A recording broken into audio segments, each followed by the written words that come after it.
Assalamualaikum warahmatullahi wabarakatuh dan selamat pagi kepada sahabat-sahabat. Apa khabar semua? Alhamdulillah, kita bersyukur kepada Allah SWT kita diberikan peluang untuk berjumpa sekali lagi pada pagi ini.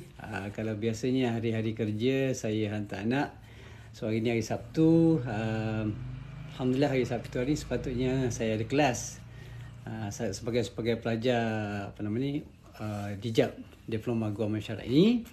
Tapi hari ini dah masuk dalam cuti SEM. Jadi Alhamdulillah ada masa sikit kat rumah. Alhamdulillah. So tajuk kita yang kita nak sembang-sembang hari ini ialah PRU15 masih lagi hangat dibicarakan. Okay. Dan saya nak kaitkan dengan qada dan qadar Allah Subhanahu wa taala.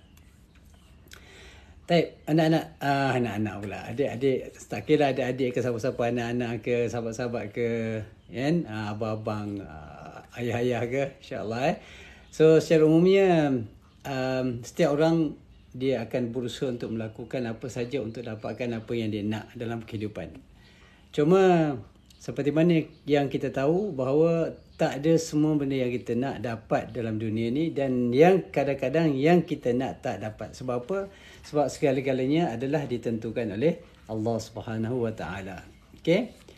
Jadi kalau nak cerita, kalau nak cerita sedikit apa yang saya nak dalam kehidupan saya ni, sebenarnya saya nak jadi jutawan.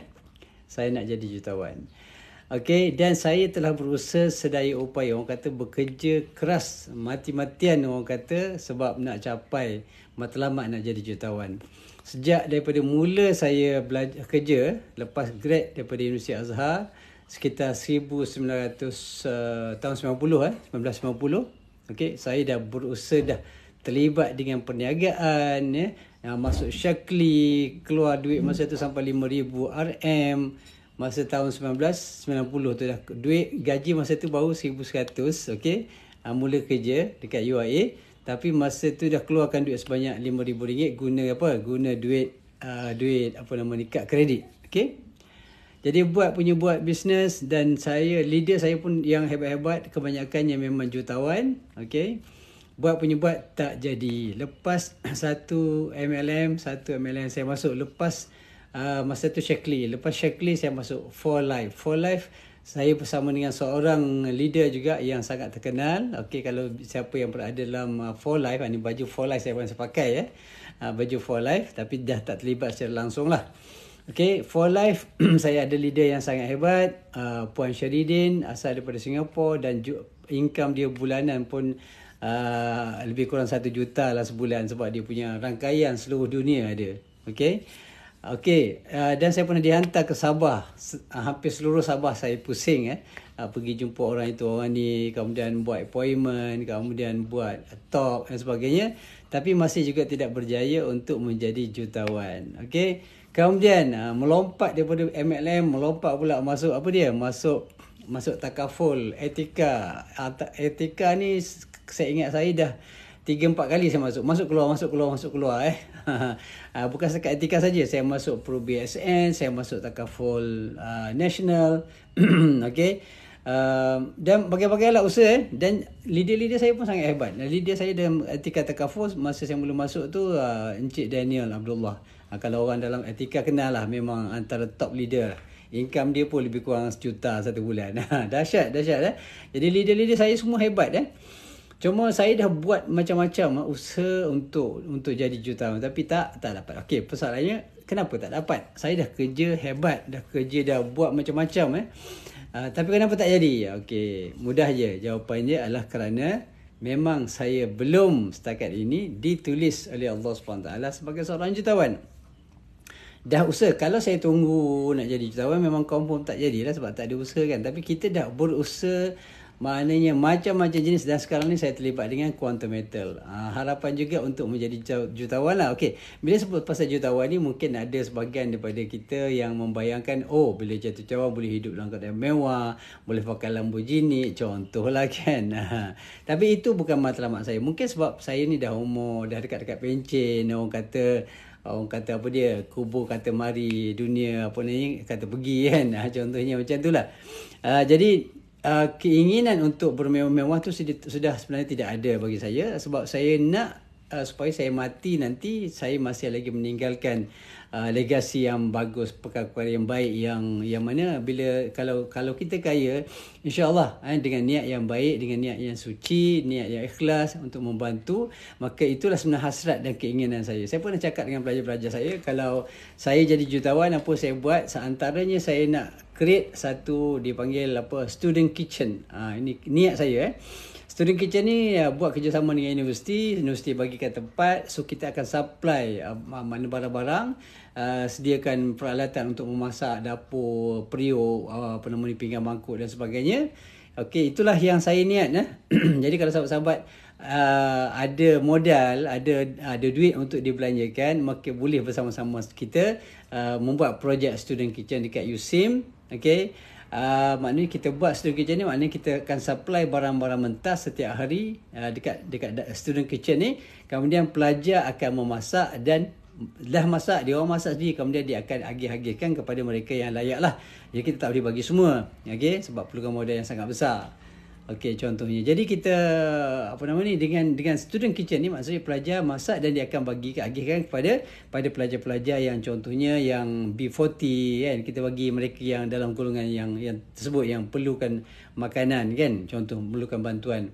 Jadi itu sebab kenapa saya nak saya nak mengamalkan ataupun mengaplikasikan apa yang disebut oleh Nabi sallallahu alaihi wasallam, khairun nas anfa'uhum linnas. Okey. Setiap maknanya manusia yang baik itu ialah manusia yang boleh memberikan manfaat yang lebih banyak kepada manusia. Lagi banyak manfaat kita bagi kepada manusia, lagi baik, lagi tinggi kedudukan kita di sisi Allah Subhanahu Wa Taala dan juga di sisi manusia. Walaupun kita bukan nak mencari pujian manusia dan sebagainya, tapi memang itu hakikat yang akan berlaku bila kita bantu orang. InsyaAllah orang akan menyanjungi kita walaupun itu bukan matlamat kita, ya.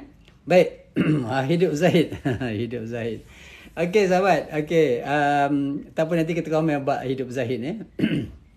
Jadi saya nak cerita kat sini sahabat-sahabat. Dalam kehidupan kita ni, ini fakta yang kita kena terima walaupun kita suka walaupun tak suka. Kenapa? Apa saja yang kita buat hari ini, usaha-usaha kita tu tidak menjamin maknanya kita dapat memperoleh apa yang kita nak. Okey, artinya itu fitrahnya manusia yang dijadikan oleh Allah SWT, memang macam tu. Tak ada benda yang kita nak semua dapat. Okey, ada benda yang kita tak nak, itulah yang dapat. Okey. Okey, jadi itu fakta dia. Jadi bila kita memahami keadaan ini, jadi apa saja yang berlaku dalam kehidupan kita sahabat-sahabat, maka kita kena terima dengan redha, kerana itu sebenarnya adalah ketetapan Allah SWT. Baik, jadi berdasarkan pada cerita saya tadi, bahawa kita dah usaha, kita dah buat macam-macam jadi tetapi akhirnya yang Allah Taala nak itulah yang akan berlaku. Dan inilah yang berlaku sekarang ni dalam apa yang kita bincang hari ni, berkaitan dengan pilihan raya yang lepas So pilihan raya tu artinya usaha kita. Betul? Ada sahabat-sahabat, semalam saya tanya dekat dalam kelas saya, ada lebih kurang 20 orang pelajar dalam satu kelas. Semalam saya ada buat tutorial, ada 2 kelas, 40 orang lah semua. Okey, saya memang biasa kalau ada isu-isu yang hangat yang berlaku di luar, maka saya akan bawa perbincangan dengan para pelajar sebelum memulakan pengajian. Sebab itu sebahagian juga daripada kita punya task lah, kita punya role ataupun peranan yang perlu kita mainkan sebagai seorang pensyarah, bukan pergi mengajar saja kan. Jadi saya tanya pelajar, okey, siapa yang happy Datuk Seri Anwar Ibrahim diangkat sebagai Perdana Menteri? Satu orang pun tak angkat. Pelajar-pelajar saja 40 orang, ada 2 kelas 40 orang, seorang pun tak angkat tangan mengatakan mereka suka gembira apabila Datuk Seri Anwar Ibrahim dilantik sebagai Perdana Menteri. Okey, bagi saya itu adalah satu perkara yang normal, tetapi ia adalah menggambarkan bahawa dekat universiti, khususnya kalau dekat USIM lah, boleh dikatakan memang majoriti pelajar adalah mereka yang menyokong Perikatan Nasional. Itu yang saya boleh katakan berdasarkan survey yang saya buat dalam kelas saya sendiri. Okey, tapi itu adalah satu perkara normal kerana para pelajar ni dia membaca dan dia terlibat banyak dengan social media, dan kita tahu dalam social media ni banyak berkara yang sebenarnya tidak betul pun, yang merupakan fitnah, tapi para pelajar ni kurang mahir dalam meneliti berita-berita, dan kadang-kadang mereka itu tidak tidak matang untuk membuat keputusan keputusan. Mungkin satu video yang menuduh contohnya Datuk Seri Anwar Ibrahim sebagai ejen Israel itu sudah cukup untuk menjadikan mereka berpegang dan membuat keputusan dalam pengundian. Mungkin itu kerana mereka tidak ada pengalaman, baru first time mengundi dan mudah dipengaruhi oleh media sosial dan sebagainya. Tapi itu adalah satu perkara yang normal. Jadi itulah yang berlaku sebenarnya. Jadi bila kita berbalik kepada apa yang saya sebutkan tadi, kita dah berusaha macam-macam, kita dah mengundi, kemudian bila dah mengundi, kita nak bila kita mengundi orang yang menyokong Pakatan Harapan nak Datuk Seri Anwar Ibrahim jadi Perdana Menteri, orang yang menyokong PN nakkan Tan Sri Mahyudin Yassin sebagai Perdana Menteri kan. Kemudian orang yang menyokong BN nakkan Datuk Ismail Sabri menjadi PM. Tapi akhirnya setelah kita buat segala itu, akhirnya apa yang ditentukan itulah yang berlaku. Yang ditentukan oleh Allah Ta'ala itulah yang berlaku. Artinya kita sebagai manusia, sebagai orang beriman, mau tidak mau, walaupun kita suka, kita tak suka, kita kena terima dengan hati yang terbuka kerana itu sebenarnya kehendak Allah Subhanahu Wa Ta'ala. Okey, itu kehendak Allah SWT. Mustahil, sahabat-sahabat, mustahil ada sesuatu yang berlaku walaupun sekecil-kecilnya. Wa ma tasqutu min waraqatin illa ya'lamuha. Artinya walaupun satu helai daun yang gugur ke bumi, semuanya diketahui oleh Allah Subhanahu Wa Taala. Itu sehelai daun. Ini adalah satu perkara yang besar. Politik negara adalah satu yang besar. Kepimpinan adalah satu yang besar. Kabinet adalah satu besar kerana mereka itu boleh mencorak hala tuju negara kan. Jadi sebab itulah benda besar. Kalau benda kecil pun Allah Taala yang menentukan, apatah lagi benda yang besar begini. Jadi kita kena terima hakikat bahawa ini adalah ketentuan Allah SWT. Siapa yang mengangkat Datuk Seri Anwar Ibrahim sebagai Perdana Menteri, orang kata kita lah pengundi agung. Tak. Itu adalah sebagai satu bentuk, orang kata, formality sahaja. Itu adalah satu bentuk usaha yang kecil sahaja. Sebab kita hanya, orang kata, sekadar berusaha. Bahkan sebenarnya kita kena faham bahawa sebelum Datuk Seri Anwar Ibrahim dilahirkan ke dunia pun, bila dilahirkan ke dunia pun dia dah telah tercatat pada hari Jumaat yang lepas dia akan mengangkat sumpah sebagai Perdana Menteri dah. Sebab setiap anak yang dilahirkan tu dah lengkap semua apa yang berlaku dalam kehidupan dia, sama ada dengan rezeki dia, hidup mati dia, dia jadi PM ke, semua telah memang tertulis di sisi Allah SWT, dan dia pasti akan berlaku dan tidak ada siapa pun yang boleh menghalangnya. Sebab tu dalam satu hadis Nabi SAW menyebutkan apa dia? Nabi sebutkan bahawa lau ijtama'an nas wal jin. Ini lebih kurang dia punya matan, tapi tidak tepatlah, lebih kurang maksudnya mama fi ma'nahu. Okey, ala an yadurruka la yadurruka illa ma katabahu Allah. Ma katabahu Allah laka, kata Nabi SAW. Maknanya kalau sekiranya berhimpun manusia dan jin untuk memberi manfaat kepada kamu, tidak mungkin akan dapat mereka memberi manfaat kepada kamu kecuali apa yang telah dituliskan oleh Allah Subhanahu Wa Taala. Okey. Begitu juga kalau ijtama'an nas wal jin ala an yadurruka la yadurruka illa ma kataballahu lak. Kalau sekiranya manusia dan jin berkumpul untuk memberikan kemudaratan kepada kamu, dan mereka tak mungkin dapat memberikan apa-apa kemudaratan kepada kamu kecuali apa yang telah ditetapkan oleh Allah Subhanahu Wa Taala. Okey. Jadi merepeklah kau pagi ni. Okey, tak ada masalah. Merepek-merepeklah. Apa yang saya baca ni adalah hadis-hadis Nabi SAW. Okey, kalau kamu nak kata saya merepek kerana baca hadis, kamu bertaubatlah kepada Allah Subhanahu Wa Taala. Tidak mengapa, tulislah apa yang nak tulis. Alright, sebab setiap orang jangan fikir apa yang kita tulis tidak akan dicatat oleh Allah SWT, tidak dicatat oleh para malaikat. Okey, sahabat-sahabat, nak kutuk nak apa pun, okey, tak ada masalah. Tetapi kalau anda seorang yang Islam, seorang yang beriman, tolong jaga akhlak, sebab semuanya akan ditulis oleh Allah SWT. Nanti saya risau di akhirat nanti merangkak-rangkak cari saya minta maaf. Tolong jaga sikit. Nak komen, nak bagi pandangan, no problem. Nak bincang, okey, kita boleh bincang, insyaAllah. Tidak ada masalah. Sebab setiap orang ada hak untuk membuat pilihan. Okey, berdasarkan kepada apa yang dia faham. Okey, saya faham dengan cara saya, dan saya bila ditanya, pelajar saya tanya, kenapa Abi sokong PH. Okey, bagi saya beginilah. Dalam menentukan yang mana kita nak sokong, dia berdasarkan kepada ilmu yang kita ada, maklumat yang kita ada. Okey, dan saya orang agama. Saya ada ilmu sedikit sebanyak, alhamdulillah, dan saya tahu apa yang halal, apa yang haram. Okey, dan saya pesan pada pelajar-pelajar saya, antum you all semua nak berpegang, nak menyokong mana-mana, tidak ada masalah. Tidak ada masalah kerana itu hak peribadi masing-masing. Okey, tetapi kita kena faham satu perkara. Kalau sekiranya kita nak menyokong mana-mana pihak, pastikan apa yang kita sokong itu asasnya adalah al-haq, kebenaran, bukan atas dasar emosi, bukan atas dasar sentimen tertentu, bukan atas dasar ketaksuban. Tak, kita melihat kebenaran. Saya menyokong Datuk Seri Anwar Ibrahim kerana pada saya nampak beliau adalah seorang yang ada kaliber, dia ada pengalaman yang banyak sebagai Menteri Keuangan dan rekodnya sangat bagus. Okey. Dan ada juga pelajar tanya, oh dalam tu ada DAP. Okey. DAP ni non-Muslim. Okey. Kita tengok dari sudut Islam, sahabat-sahabat. Nabi SAW, kita tengok macam mana Nabi treat orang yang bukan Islam. Adakah Nabi sentiasa memerangi mereka? Jawapannya tidak.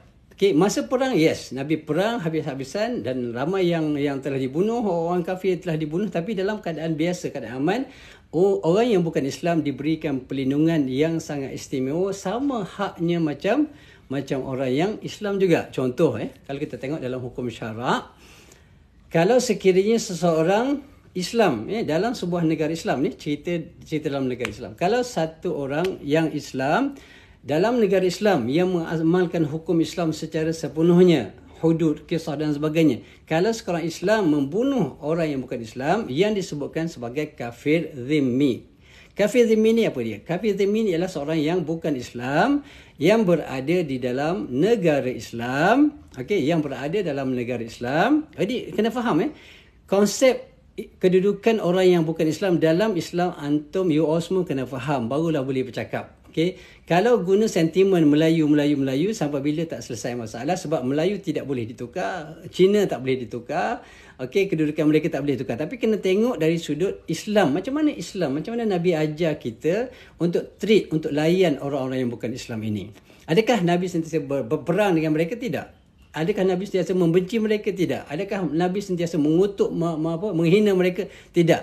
Okey, itu Nabi. So kita nak ikut siapa?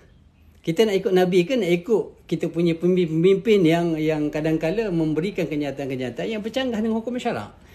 Okey, nak ikut Nabi ke nak ikut ulama? Kalau ulama betul, kita ikut, tak ada masalah. Kalau apa yang dibawa oleh ulama itu maknanya selari dengan apa yang dibawa oleh Nabi, okey, kira on, kita ikut. Tapi kalau ulama bawa satu pandangan yang bercanggah dengan Nabi, dengan akhlak Nabi, dengan apa yang diajar oleh Nabi, maka kita kena tolak ulama tersebut. Itu bukan ulama, itu ular dalam semak. Okey.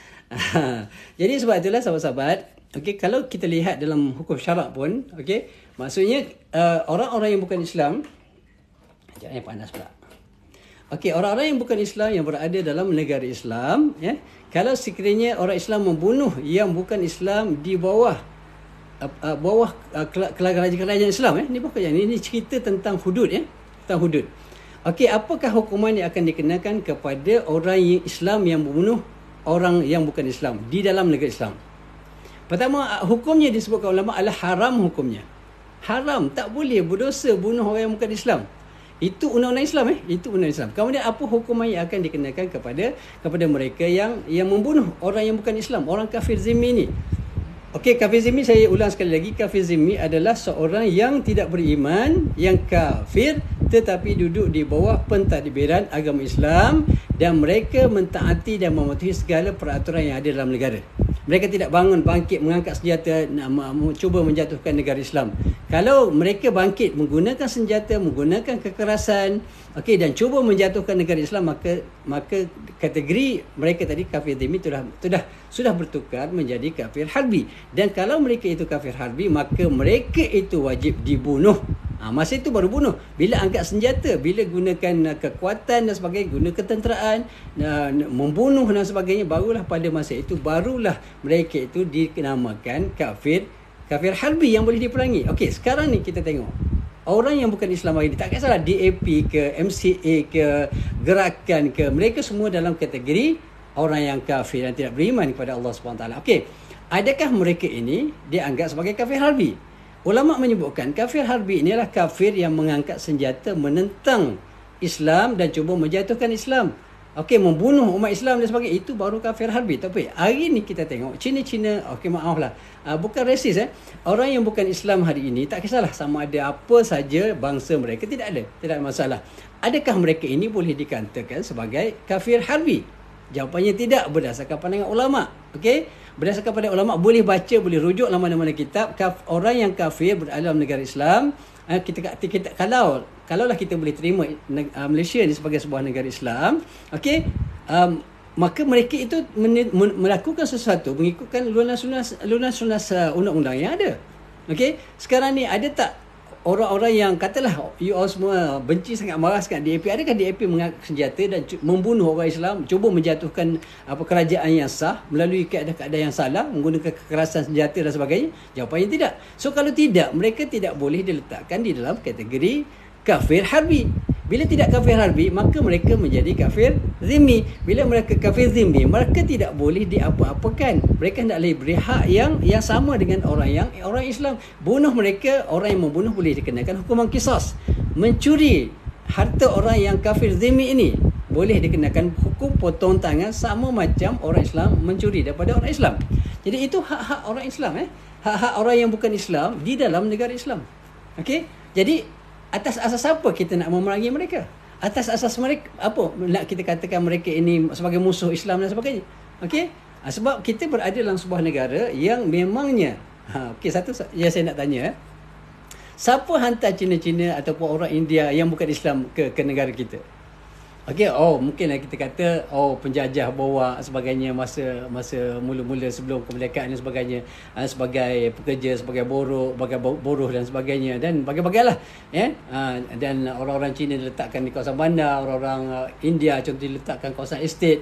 Itu cuma adalah orang kata sebagai formality saja. Kalau kita anggapkan yang dia bias, itu adalah peraturan Allah Taala nak buat.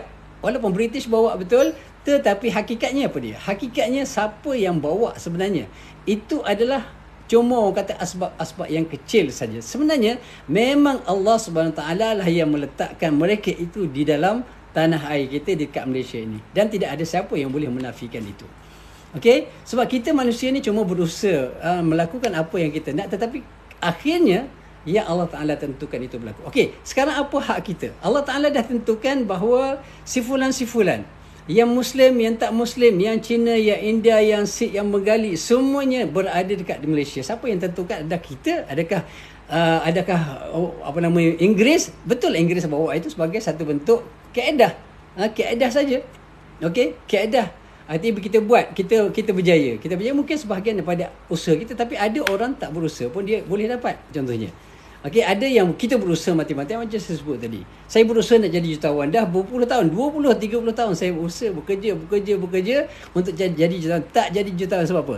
Sebab Allah Ta'ala tidak menentukan. Jadi Cina, India, Bengali, Iban, semuanya itu adalah manusia-manusia yang ditentukan oleh Allah SWT sejak azali untuk berada dekat Malaysia. So apa hak kita untuk menolak hak mereka? Okey? Kalau semua orang mengikut undang-undang yang telah ditetapkan oleh Malaysia, contoh negara kita, maka tidak ada masalah. Biarkan mereka untuk hidup, berikan hak kepada semua pada mereka dengan hak yang sama. Alhamdulillah kita dekat Malaysia ni ada hak-hak keistimewaan orang Melayu. So itu adalah satu bentuk keistimewaan. Tapi adakah kita nak menggadaikan ataupun kita nak menafikan hak-hak orang yang bukan Islam? Itu adalah salah dan bercanggah dengan hukum syarak. So kita nak cerita pasal apa-apa pun, sahabat-sahabat, jangan lupa bawa dia segala isu itu pada hukum Allah SWT, kerana segala-galanya kita tidak boleh keluar daripada hukum yang telah ditetapkan oleh Allah SWT. Baik. Sahabat, saya nak cuba jawab beberapa perkara. Okey. Tak kebas mulut ke? Alhamdulillah setakat ini Allah Taala bagi kesihatan, tak kebas. Okey. Jadi kalau sahabat kebas tu, tak ada masalah lah, carilah ubat Alright, jadi kita sahabat-sahabat, kita banyak bercerita tentang orang kata perkara-perkara yang berkaitan on the surface. Di atas zahir kita biasa bila berlaku apa-apa kita tengok manusia. Apa bila berlaku tengok makhluk. Sebenarnya kita pertamanya apa yang berlaku mula-mula kita kena rujuk terus pada Allah SWT. Itu asas dia. Jadi masalahnya hari ni contoh kita drive kereta pagi-pagi drive. Kita seorang pemandu yang sangat hebat lah, seorang yang sangat berhati-hati, jaga speed limit. Okey, kita memang insya-Allah kalau kita cara drive tu kita yakin memang tak akan berlaku aksiden. Baik, alhamdulillah kita tak langgar orang tapi tiba-tiba bam belakang orang langgar kita. Okey, sekarang ni apa tindakan kita? Okey, kita akan marah kat dia, kita akan maki dia, kita akan turun tumbuk dia, gocoh dia. Orang Kelantan kata, okey, ataupun kita dengan tenang, okey, berkata dan terus berhubung dengan Allah. Inna lillahi wa inna ilaihi rajiun. Itu sepatutnya. Apa saja yang berlaku kita rujuk kepada Allah Ta'ala dulu. Mula-mula sekali rujuk kepada Allah. Ya Allah, ini adalah ketentuan kamu. Aku dah berjaga-jaga, aku dah berhati-hati. Bawa speed limit pun memang always below the speed limit. Drive, jangan sangat berhati-hati. Tak ada bercakap dengan telefon, tak ada. Bahkan kadang-kadang kalau orang yang baru memandu dia bercakap pun tak. Bercakap tak, sebab kalau bercakap dia akan hilang dia punya konsentrasi dia. So dia tak bercakap pun. Bawa drive macam itu, mula-mula saya drive kereta lah, drive kan. Tak bercakap pun, takut hilang konsentrasi kan. Okey, tiba-tiba bam langgar. Okey, sekarang kita nampak zahirnya macam dia lah yang menjadi penyebab. Betul, dari sudut zahirnya nampak dia penyebab. Tapi siapa yang hantar dia? Siapa yang telah mentakdirkan, telah menetapkan bahawa akan berlaku pelanggaran itu pada hari ini, pada saat ini? Tidak lain dan tidak bukan adalah Allah Subhanahu Wa Taala. Sebab tu dalam apa saja yang kita buat, bila kita mengundi, okey, siapa yang hari tu kita bising kan, bila UMNO bila Barisan Nasional push untuk ada bubar ke parlimen. Memang kita ramai sibuk bising. Saya pun bising juga, apalah nak buat pilihan raya masa hujan apa semua macam. Tapi Allah Taala takdirkan ia berlaku. Manusia ni merupakan asbab-asbab. Allah Ta'ala dah letakkan perancangan-perancangannya yang wajib dan pasti akan berlaku. Akan datang kita tak tahu apa yang akan berlaku. Tapi apa yang berlaku hari ini adalah sebagai satu perkara yang telah pun ditetapkan terlebih dahulu oleh Allah SWT sejak azali lagi. Sebelum dunia ni dijadikan, Allah Ta'ala dah ada peraturan dia, dah ada semua. Arti orang kata orang tu plan dia. Yang plan tu bukan plan macam kita ni plan tapi tak jadi. Tapi plan Allah tu wajib berlaku. Itu kehendak Allah Ta'ala. Dan Allah Ta'ala telah tentukan hari ini saya bercakap. Bahkan perkataan-perkataan yang keluar dari mulut saya semuanya telah tertulis di azali. Okey? Sejak Allah Ta'ala dah tahu apa yang saya akan cakap. Walaupun sebab saya tak fikir apa saya nak cakap, saya akan cakap terus je apa yang keluar daripada mulut saya berdasarkan akal fikiran yang ada, idea yang ada, saya akan keluar. Tapi semuanya inilah ditetapkan oleh Allah SWT. Jadi sahabat-sahabat, apa saja yang berlaku, sama ada ia berbentuk keduniaan atau berbentuk keakhiratan, segalanya kena letakkan Allah Ta'ala sebagai rujukan kita. Okey, mulakan Allah Ta'ala. Okey, bila berlaku pilihan raya, okey, maka kita kata sebelum berlaku kita boleh usaha macam-macam. Kita boleh menolak, kita boleh menentang. Kita contoh ada sebahagian MPs yang hantar surat kepada Agong, maknanya supaya Agong menolak pembubaran parlimen. Tapi ia berlaku. Bila berlaku kita tahu inna lillah. Itu Allah Ta'ala yang menentukan. Manusia ni cuba berusaha.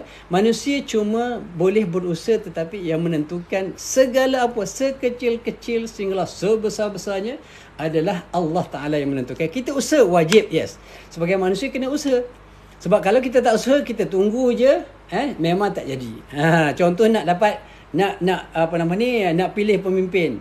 Kita tunggu, tak mengundi, tak apa, memang tak dapat lah. Jadi setiap orang telah pun berusaha. Semua orang telah pun berkempen dengan begitu hebat. Kemudian orang kata sampai bilion-bilion duit habis kan, contohnya kan. Kemudian ada yang menggunakan berbagai jenis kempen. Ada yang berkempen secara gentleman, ceritakan kebaikan-kebaikan apa yang akan diberikan pada rakyat. Tapi ada juga yang fitnah, ada menaburkan menggunakan berbagai kaedah yang memfitnah. Ada macam tu. Okey? Tapi itu usaha yang dilakukan oleh manusia. Kemudian setiap orang yang melakukan perkara yang bercanggah dengan hukum Allah, maka dia akan hadapilah di akhirat nanti. Okey, baik. Kita dah usaha. Tapi sama juga dengan bila kita dah mengundi, kemudian keputusan dah keluar, tak ada mana-mana parti, mana-mana gabungan yang boleh membentuk kerajaan. Akhirnya Yang di-Pertuan Agong terpaksa campur tangan. Bila campur tangan, maka terbentuklah kerajaan yang disebutkan sebagai kerajaan perpaduan. Tu kat belakang tu. Kerajaan Perpaduan Nasional 2022 telah pun diisytiharkan ataupun telah diumumkan semalam oleh PM. Okey. Baik. Jadi kita buat berdasarkan pada apa yang kita nak, apa yang kita fikirkan, apa yang kita nak. Tapi akhirnya kita kita kena kembalikan kepada Allah SWT, kerana tidak mungkin berlaku apa-apa dalam dunia ni kecuali dengan izin Allah SWT. Sekarang ramai yang tak suka Datuk Seri Anwar Ibrahim jadi Perdana Menteri. Okey, buktinya kita tengok dalam pengundian lah. Kalau kita campur semuanya majoriti yang selain daripada Pakatan Harapan, memang majoriti. Kalau mereka bergabung, memang mereka lah yang sepatutnya dapat menubuhkan kerajaan. Tapi oleh kerana mereka tidak mahu bergabung, maka PH bergabung dengan Barisan Nasional dan juga GPS dan berbagai-bagai parti kecil lagi, Warisan dan sebagainya. Maka akhirnya dengan izin Allah, bukan berlaku tanpa dirancang oleh Allah. Semua ni adalah perancangan Allah Ta'ala, dan manusia merancang, Allah juga merancang, tapi perancangan Allah Ta'ala itu pasti akan berlaku dan tidak ada siapa boleh menghalangnya. Memang tertulis sudah di azali bahawa Datuk Seri Anwar Ibrahim mesti menjadi Perdana Menteri, sebab itu memang tertulis di sisi Allah SWT. Jadi sahabat-sahabat, bila PM dah memerintah, dah dilantik jadi Perdana Menteri, apabila Datuk Seri Anwar Ibrahim dah dilantik sebagai Perdana Menteri, artinya itu ketetapan Allah SWT. Memang dia nak, memang dia usaha. Tetapi adakah usahanya boleh menghasilkan apa yang dia nak? Tak semesti. Berapa ramai orang, macam saya sebut tadi, usaha nak jadi jutawan tapi tak jadi jutawan. Ramai orang berusaha nak jadi menteri, tak jadi menteri. Ramai orang nak Dr. Mazli Malik sebagai Menteri Pendidikan balik, dilantik sebagai senator, tak naik. Orang nak contohnya KJ sebagai Menteri Kesihatan, tak naik. Orang nak Dr. Zulkifli sebagai Menteri Kesihatan, tak naik. Naik orang lain. Bila naik orang lain, bila dah diputuskan, telah di-announcekan, telah diumumkan, maka kita kena redha, kerana itu sebenarnya adalah ketetapan Allah SWT. Orang tak nak Datuk Seri Zahid Hamidi sebagai Timbalan Perdana Menteri. Tapi nak buat macam mana? Itu ketetapan Allah. Memang ramai yang tak suka. Saya sendiri pun personally tidak suka. Sebab kita tak nak lah dalam kabinet itu ada orang-orang yang terlibat dengan kes-kes jenayah, kes rasuah yang masih lagi berjalan, dia punya proses pengadilannya, penghakiman itu berlaku, pembicaraan masih berjalan. Kita tak nak kalau boleh, sebab dia akan mencemarkan sedikit sebanyak, mencemarkan kedudukan parlimen itu sendiri di sudut pandangan dunia. Dan kita rakyat sendiri pun tak suka sebenarnya. Tapi persoalannya sekarang dia dah berlaku kan? Dah berlaku. Bila dah berlaku, maka kita kena redha. Macam mana pun kita kena redha. Itulah sebenarnya adalah ketetapan qada dan qadar Allah Subhanahu Wa Taala. Walaupun ramai yang tak suka, walaupun ramai yang menentang, tapi bila Allah Taala kata kun fayakun, maka jadilah apa yang terjadi hari ini. Persoalannya sekarang, adakah kita suka? Jawapannya, kita tak suka. Dan banyak benda-benda dalam dunia ini yang Allah Ta'ala jadikan, tapi kita tak suka. Tapi dia berlaku kerana itu adalah kehendak Allah Ta'ala. Apa hikmahnya? Allahu alam. Allah Ta'ala yang lebih mengetahui. Cuma sebagai manusia, kita boleh melihat dan menilai, mencari sebab, mencari hikmah, mencari rahsia-rahsia di sebalik ketetapan Allah Subhanahu Wa Taala. Baik, sekarang kita cuba telusuri peristiwa yang berlaku semalam apabila Datuk Seri Anwar Ibrahim membuat announcement, membuat pengumuman bahawa antara yang paling mengejutkan saya, memang saya sudah pun agak menjangka kan bahawa Datuk Seri Zahid akan dilantik sebagai TPM. Memang sudah jangka. Sebab apa?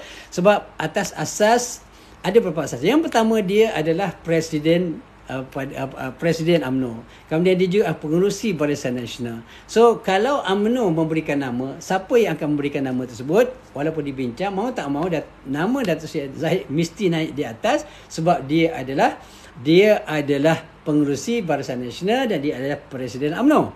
Jadi nama dia mau tak mau memang kena naik, sebab dia adalah Presiden. Hatta kalau siapa pun bergabung, kalau katalah PN bergabung dengan BN, nama Datuk Seri Zahid mesti naik juga walau macam mana pun. Walaupun suka tak suka, kena naik, sebab itu nama yang dalam hierarki yang tertinggi dalam Barisan Nasional. Jadi kita memang tak boleh nak tolak dia macam mana pun. Bila cerita pasal kluster mahkamah, mahkamah secara umumnya beginilah kita letak. Siapa pun yang terlibat dengan apa jenis jenayah pun, walaupun dalam perbicaraan, mereka tidak dianggap bersalah. tidak anggap one is innocent until proven guilty. Okey, al-aslu bara'atu dhimmah. Dalam konsep agama, al-aslu bara'atu dhimmah. Setiap orang tu tidak bersalah kecuali boleh dibuktikan bahawa dia bersalah. Okey, sekarang ni itulah konsep yang diterima pakai oleh semua orang seluruh dunia pun macam tu. Okey, hatta mereka yang menentang, yang menolak, dan kita tidak mengatakan bahawa okey dia rasuah itu tidak salah. Kita tidak mengatakan bahawa menyalahgunakan dana kerajaan itu tidak salah. Salah, tetap salah. Tetapi selagi mana seseorang itu tidak disahkan oleh mahkamah, okey, dia bersalah, maka kita tidak boleh kata dia bersalah. So selagi mana dia tidak bersalah dan dia tidak sahkan bersalah oleh mahkamah, maka dia tidak ada halangan untuk dia menjawab apa-apa jawatan dalam kerajaan, dalam sama juga termasuk jadi Perdana Menteri dan sebagainya. Okey, jadi itu fakta dia.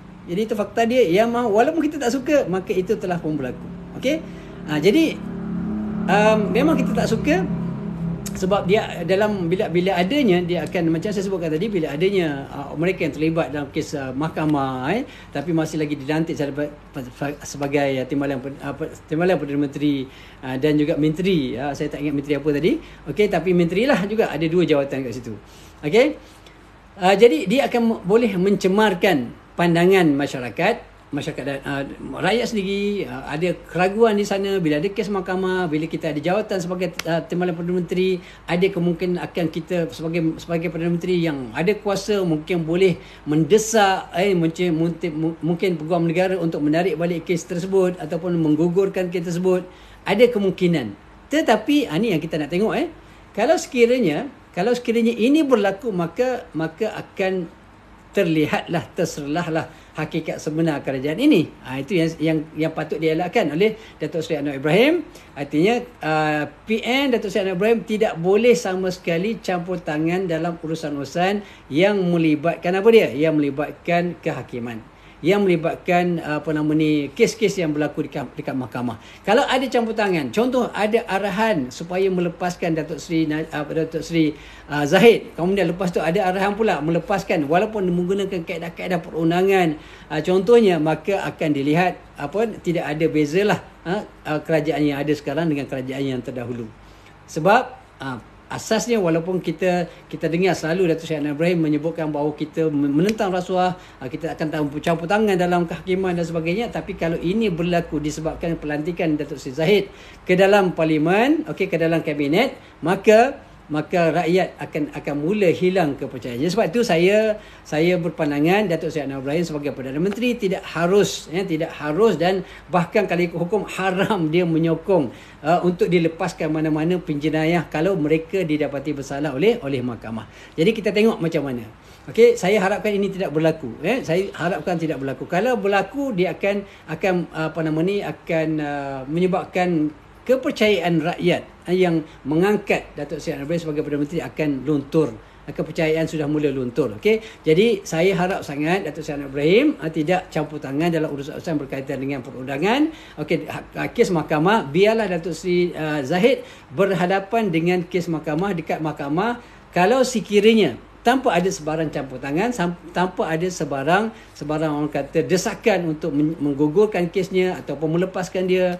Kalau ianya berlaku secara natural, Datuk Seri Ahmad Zahid walaupun dia berada dekat sebagai timbalan Perdana Menteri, dia masih lagi wajib pergi ke mahkamah. Jangan lepas ini dah tak ada pergi mahkamah lagi, dah ditangguh ataupun kalau tak di-cancel terus kesnya ataupun dibuang kes, mungkin ditangguhkan, lepas tangguhkan sampai 2 tahun, 3 tahun, 4 tahun, 5 tahun, maka ini pun boleh dilihat sebagai satu cubaan untuk melepaskan beliau. Jadi tidak seharusnya ini berlaku. Jadi saya melihat bahawa semua yang terlibat dengan kes mahkamah harus berjalan. Sama ada dia dalam Pakatan Harapan, contoh kes Syed Saddiq masih lagi berjalan, kes Lim Guan Eng terus, maka wajib tidak ada campur tangan. Biarkan kes ini berjalan secara natural mengikut kaedah-kaedah yang sepatutnya. Biarlah mereka itu kalau mereka itu dikatakan bersalah, maka bersalah oleh mahkamah. Okey, masih lagi ada peluang untuk dibuat rayuan, daripada mahkamah tinggi kepada mahkamah rayuan, kepada rayuan pergi mahkamah persekutuan, dan akhirnya kalau bersalah, barulah pada ketika itu Datuk Seri Zahid wajib melepaskan jawatan by law. Untuk undang-undang, bila disabitkan salah maka dia kena lepaskan jawatan.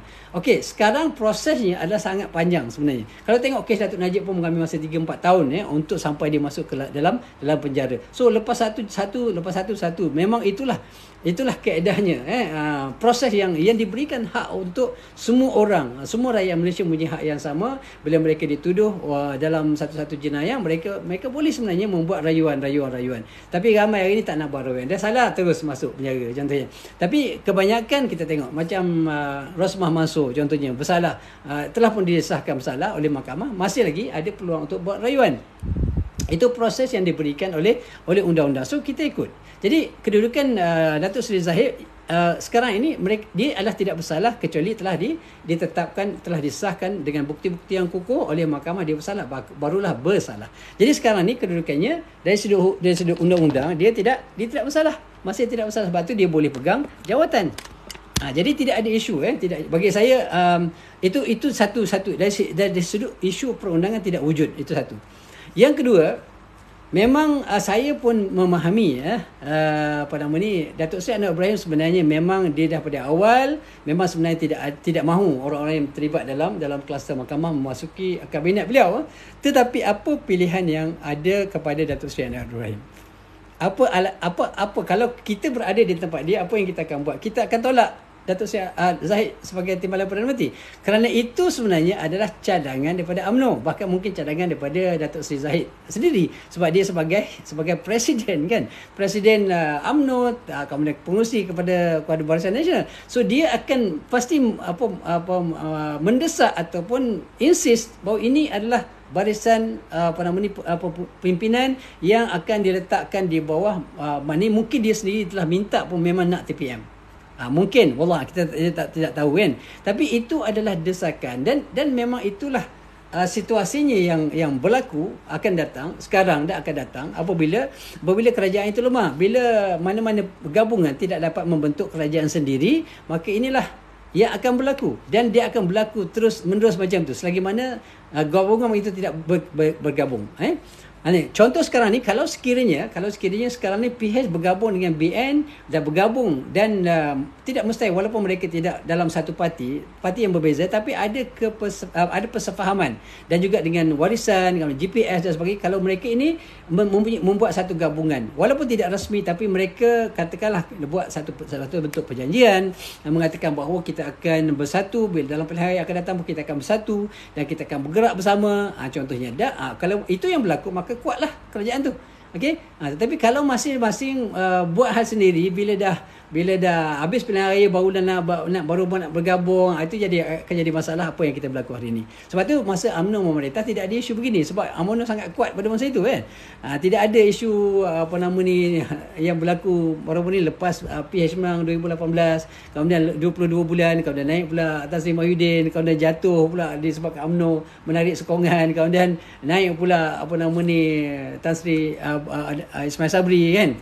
Datuk Ismail Sabri naik kan. So itu berlaku sebab tidak ada mana-mana pihak yang ada kekuatan sendiri untuk memerintah dan juga membentuk kerajaan kan. Baik, jadi sebenarnya Datuk Seri Anwar Ibrahim tidak ada pilihan kecuali terpaksa untuk mengambil Zahid Hamidi untuk berada dalam kerajaannya. Sebab apa terpaksa? Sebab kalau sekiranya tidak dipenuhi tuntutan, maka UMNO kata apa? Okey, kalau macam tu tak apalah, kami tarik diri dan tidak akan menyokong Pakatan Harapan. Bila 30 kerusi Barisan Nasional tarik balik sebenarnya sokongan dia, maka ada kemungkinan akan jatuh. Walaupun ada lagi parti-parti lain, tapi parti-parti lain itu bila parti-parti yang kecil ini, contoh ada 2-3 kerusi, jadi mereka itu sangat mudah untuk dibeli. Quote and quote, tapi bukan semua. Tapi potensi untuk dibeli adalah sangat mudah. Bagi seorang 10 juta, bagi seorang 20 juta, okey, tarik sokong kepada pihak satu lagi, maka ini lebih mudah untuk berlaku.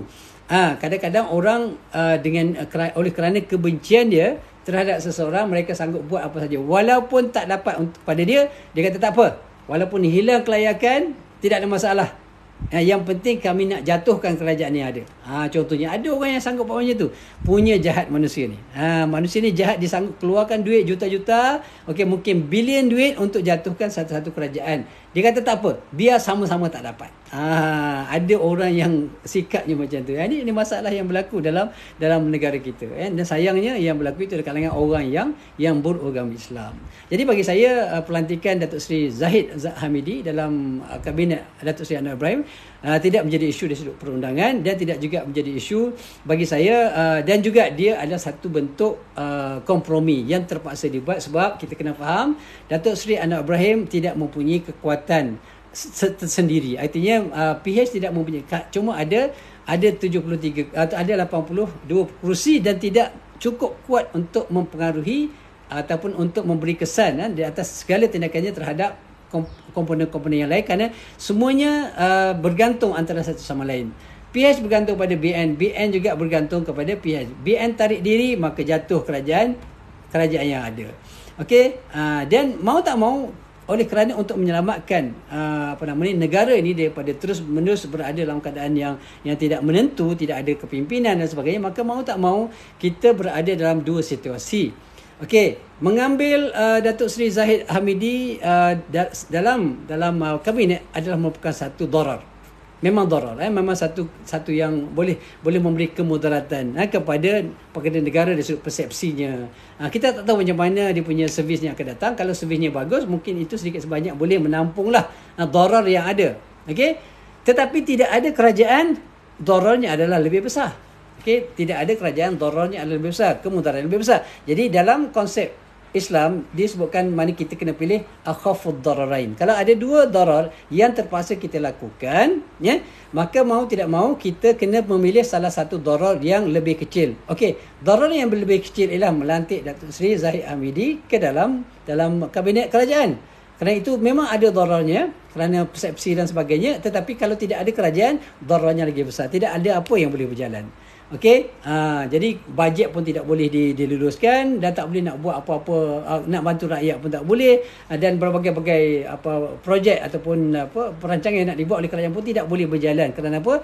Kerana tidak adanya kerajaan. Jadi tidak ada kerajaan tu dararnya kemudaratan lebih besar daripada melantik Datuk Seri Ahmad Zahid Hamidi sebagai Timbalan Perdana Menteri. Jadi bagi saya, melantik Datuk Seri Ahmad Zahid Hamidi kalau banding dengan tak ada kerajaan tu, dararnya jauh lebih kecil. Jadi sebab itu dalam hukum syarak pun dia menerima pakai kaedah ini. Jadi dalam kes ini bagi saya tidaklah menjadi isu besar. Kita tunggu dan lihat apakah yang akan dilakukan oleh Datuk Seri Zahid Hamidi. Kalau dia gentleman, maka dia kena lalu proses perundangan macam biasa, masuk mahkamah macam biasa.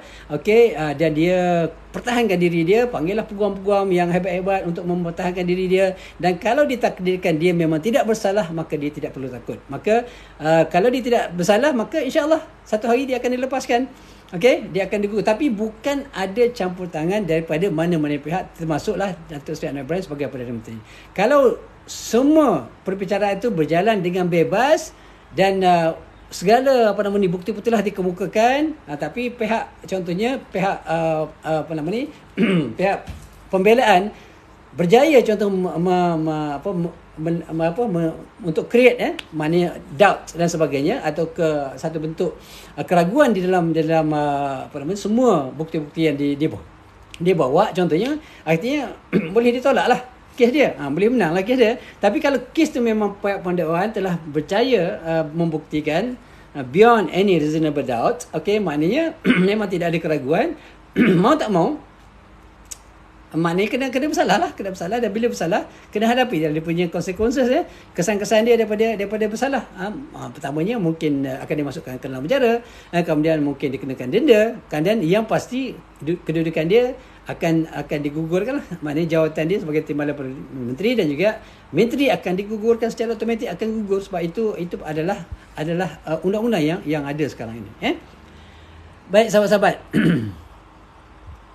Okey, saya tengok Ustaz, tahu ke tindak tanduk DAP dalam merancang Malaysia? Okey, sahabat, kita tidak boleh membuat satu-satu keputusan ataupun mengambil satu-satu stand ataupun pegangan, okey, ataupun tindakan apa-apa pun kecuali dengan bukti yang jelas. Okey, kita di Malaysia ini kita ada undang-undang.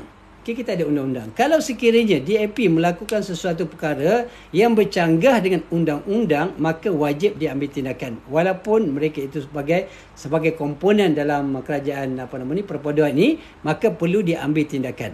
Selagi mana tidak ada bukti yang jelas, hanya berdasarkan kepada sentimen kebencian kita kepada DAP, contohnya kepada orang yang bukan Islam, maka itu tidak cukup. Dalam Islam pun tidak ada. Kalau seorang itu dia asalnya adalah, kita kena letak semua manusia ini al-aslu bara'atu zimmah. Semua manusia ini tidak bersalah kecuali ada bukti. Bawa bukti. Kalau saudara Kauri ni ada bukti yang jelas, okey, yang menunjukkan bahawa dia DAP contohnya merancang untuk menjatuhkan kerajaan ataupun untuk menyelinap masuk dalam mana-mana kementerian ataupun untuk membuat perkara-perkara yang membahayakan kerajaan, maka kerajaan pastinya kena ambil tindakan, buat penyiasatan dan ambil tindakan. Tapi kalau setakat mengatakan DAP, setiap orang ada perancangan, sahabat-sahabat. Semua orang ada perancangan. Orang Islam, orang Melayu ada perancangan untuk kebaikan orang Melayu. Orang Cina pastinya akan ada. Bila mereka masuk, mereka masuk pilihan raya mengikut peraturan yang telah ditetapkan. DAP adalah satu parti yang telah diluluskan oleh RUS. Okay, so dia mengikut perundangan, okey, mengikut peraturan. Jadi kalau ada apa-apa yang tidak mengikut peraturan, pada masa itu boleh ambil tindakan. Kalau perlu masukkan darjah, masuk jail. Tapi selagi mana tidak boleh dinafikan. Macam saya sebut tadi, orang Melayu ada perancangan untuk kebaikan orang Melayu. Betul. Dan bila kita buat perancangan untuk orang Melayu, ada tak kita nampak macam meminggirkan orang-orang yang bukan Melayu? Mungkin ada. Dan ramai juga orang Melayu, orang yang bukan Melayu merasakan tidak puas hati kerana memberi kelebihan kepada orang Melayu. Dan orang Melayu kena buat perancangan demikian. Itu natural. Orang Melayu bila dia naik, dia akan memberikan keutamaan. Walaupun mereka tidak meminggirkan yang bukan Melayu, tetapi pada hakikatnya kita orang Melayu akan merancang untuk orang Melayu. Bila DAP majoritinya orang Cina, contohnya. Okay? So bila mereka Cina, mereka masuk dalam pilihan raya untuk apa? Untuk mengangkat, memartabatkan, memberikan hak-hak yang sepatutnya mereka dapat ataupun belum dapat mereka menuntut. Okay? Itu satu perkara natural dalam proses demokrasi. Selagi mana ia tidak bercanggah dengan undang-undang Islam, undang-undang negara, dan juga kalau dia menyentuh agama Islam, maka dia kena refer kepada agama Islam lah. Sama juga orang India. Orang India juga sama, bila mereka masuk pilihan raya pun antaranya adalah untuk mengangkat hak-hak mereka, untuk mendapatkan hak mereka, untuk angkat dia punya tuntutan-tuntutan mereka. Itu adalah satu perkara yang normal. Okey, jadi kita nak merancang apa-apa tu, maknanya kita kena lihat kepada bukti-bukti yang jelas. Kalau dia bercanggah undang-undang, ambil tindakan. Itu je.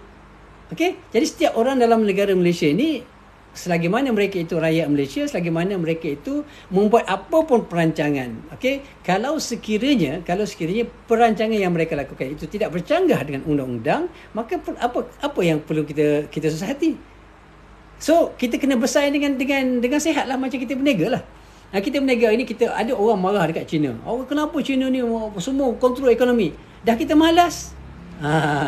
Kita malas, kita tak rajin, kita suka melepak lagi banyak lagi daripada bekerja, duduk depan televisyen tengok Hindustan 3 jam. Okey, kita lebih suka begitu daripada orang-orang yang bukan Islam, orang yang bukan Melayu, Cina khususnya. Mereka bekerja sangat kuat. Okey, mereka bersungguh-sungguh, mereka ada risk takers. Mereka sanggup terima, maknanya mengambil risiko dalam apa-apa perniagaan. Kita, kalau saya tanya pelajar-pelajar saya dekat universiti kan, dekat USIM, okey, siapa yang minat berniaga? Mungkin dalam satu kelas ada 100 lebih, 2 orang 3 orang yang minat berniaga. Sebab apa tak minat berniaga? Sebab susahlah, doktor, susahlah, banyak risiko lah, tak pandai lah, tak minat lah. Ini jawapan pelajar-pelajar kita kat universiti. Berbanding dengan anak-anak orang yang bukan Melayu, Cina dan sebagainya. Mereka lebih maknanya terkedepan. Anak-anak kecil, daripada kecil-kecil lagi dah bawa ke kedai. Ajar dia berniaga. Jadi kita tak boleh nak marah mereka, sebab mereka lebih advance, mereka lebih rajin, mereka lebih berusaha, mereka lebih banyak ilmu dalam ilmu perniagaan. Sebab tu mereka mengawal ekonomi negara. Jadi nak marah pasal apa? Kita yang silap, jangan marah kat orang. Kita tak bagus, kemudian kita nak blame orang lain yang bagus. Kenapa? Tak boleh lah macam tu, kan? So be fair lah. Berlaku adil dengan siapa saja. Setiap orang ada hak. Tak ada kerajaan tidak pernah menghalang kita untuk jadi kaya. Okey, Islam juga tidak pernah menghalang kita jadi kaya. Tapi yang menyebabkan kita tidak kaya adalah kesilapan kita sendiri, sikap kita sendiri. Kita yang agak kurang berusaha, kurang rajin. Bukan saya kata malas tapi kalau kita lihat secara umumnya, memanglah saya akui walaupun ada orang marah kata orang Melayu ni malas, tapi kalau berdasarkan pada pemerhatian saya, malas tu bukan maksud dia tidak berusaha. Dia berusaha tapi tidak sampai tahap yang sepatutnya. Pelajar saya rajin. Bukan saya kata malas pelajar-pelajar, tapi dia tidak berapa rajin. Ada beza tu. Malas tu memang lemah, tak mau kerja. Dia buat kerja, dia baca tapi tidak sampai ke tahap yang sepatutnya menyebabkan dia advance ataupun dia mendapat keputusan yang baik. Dia usaha.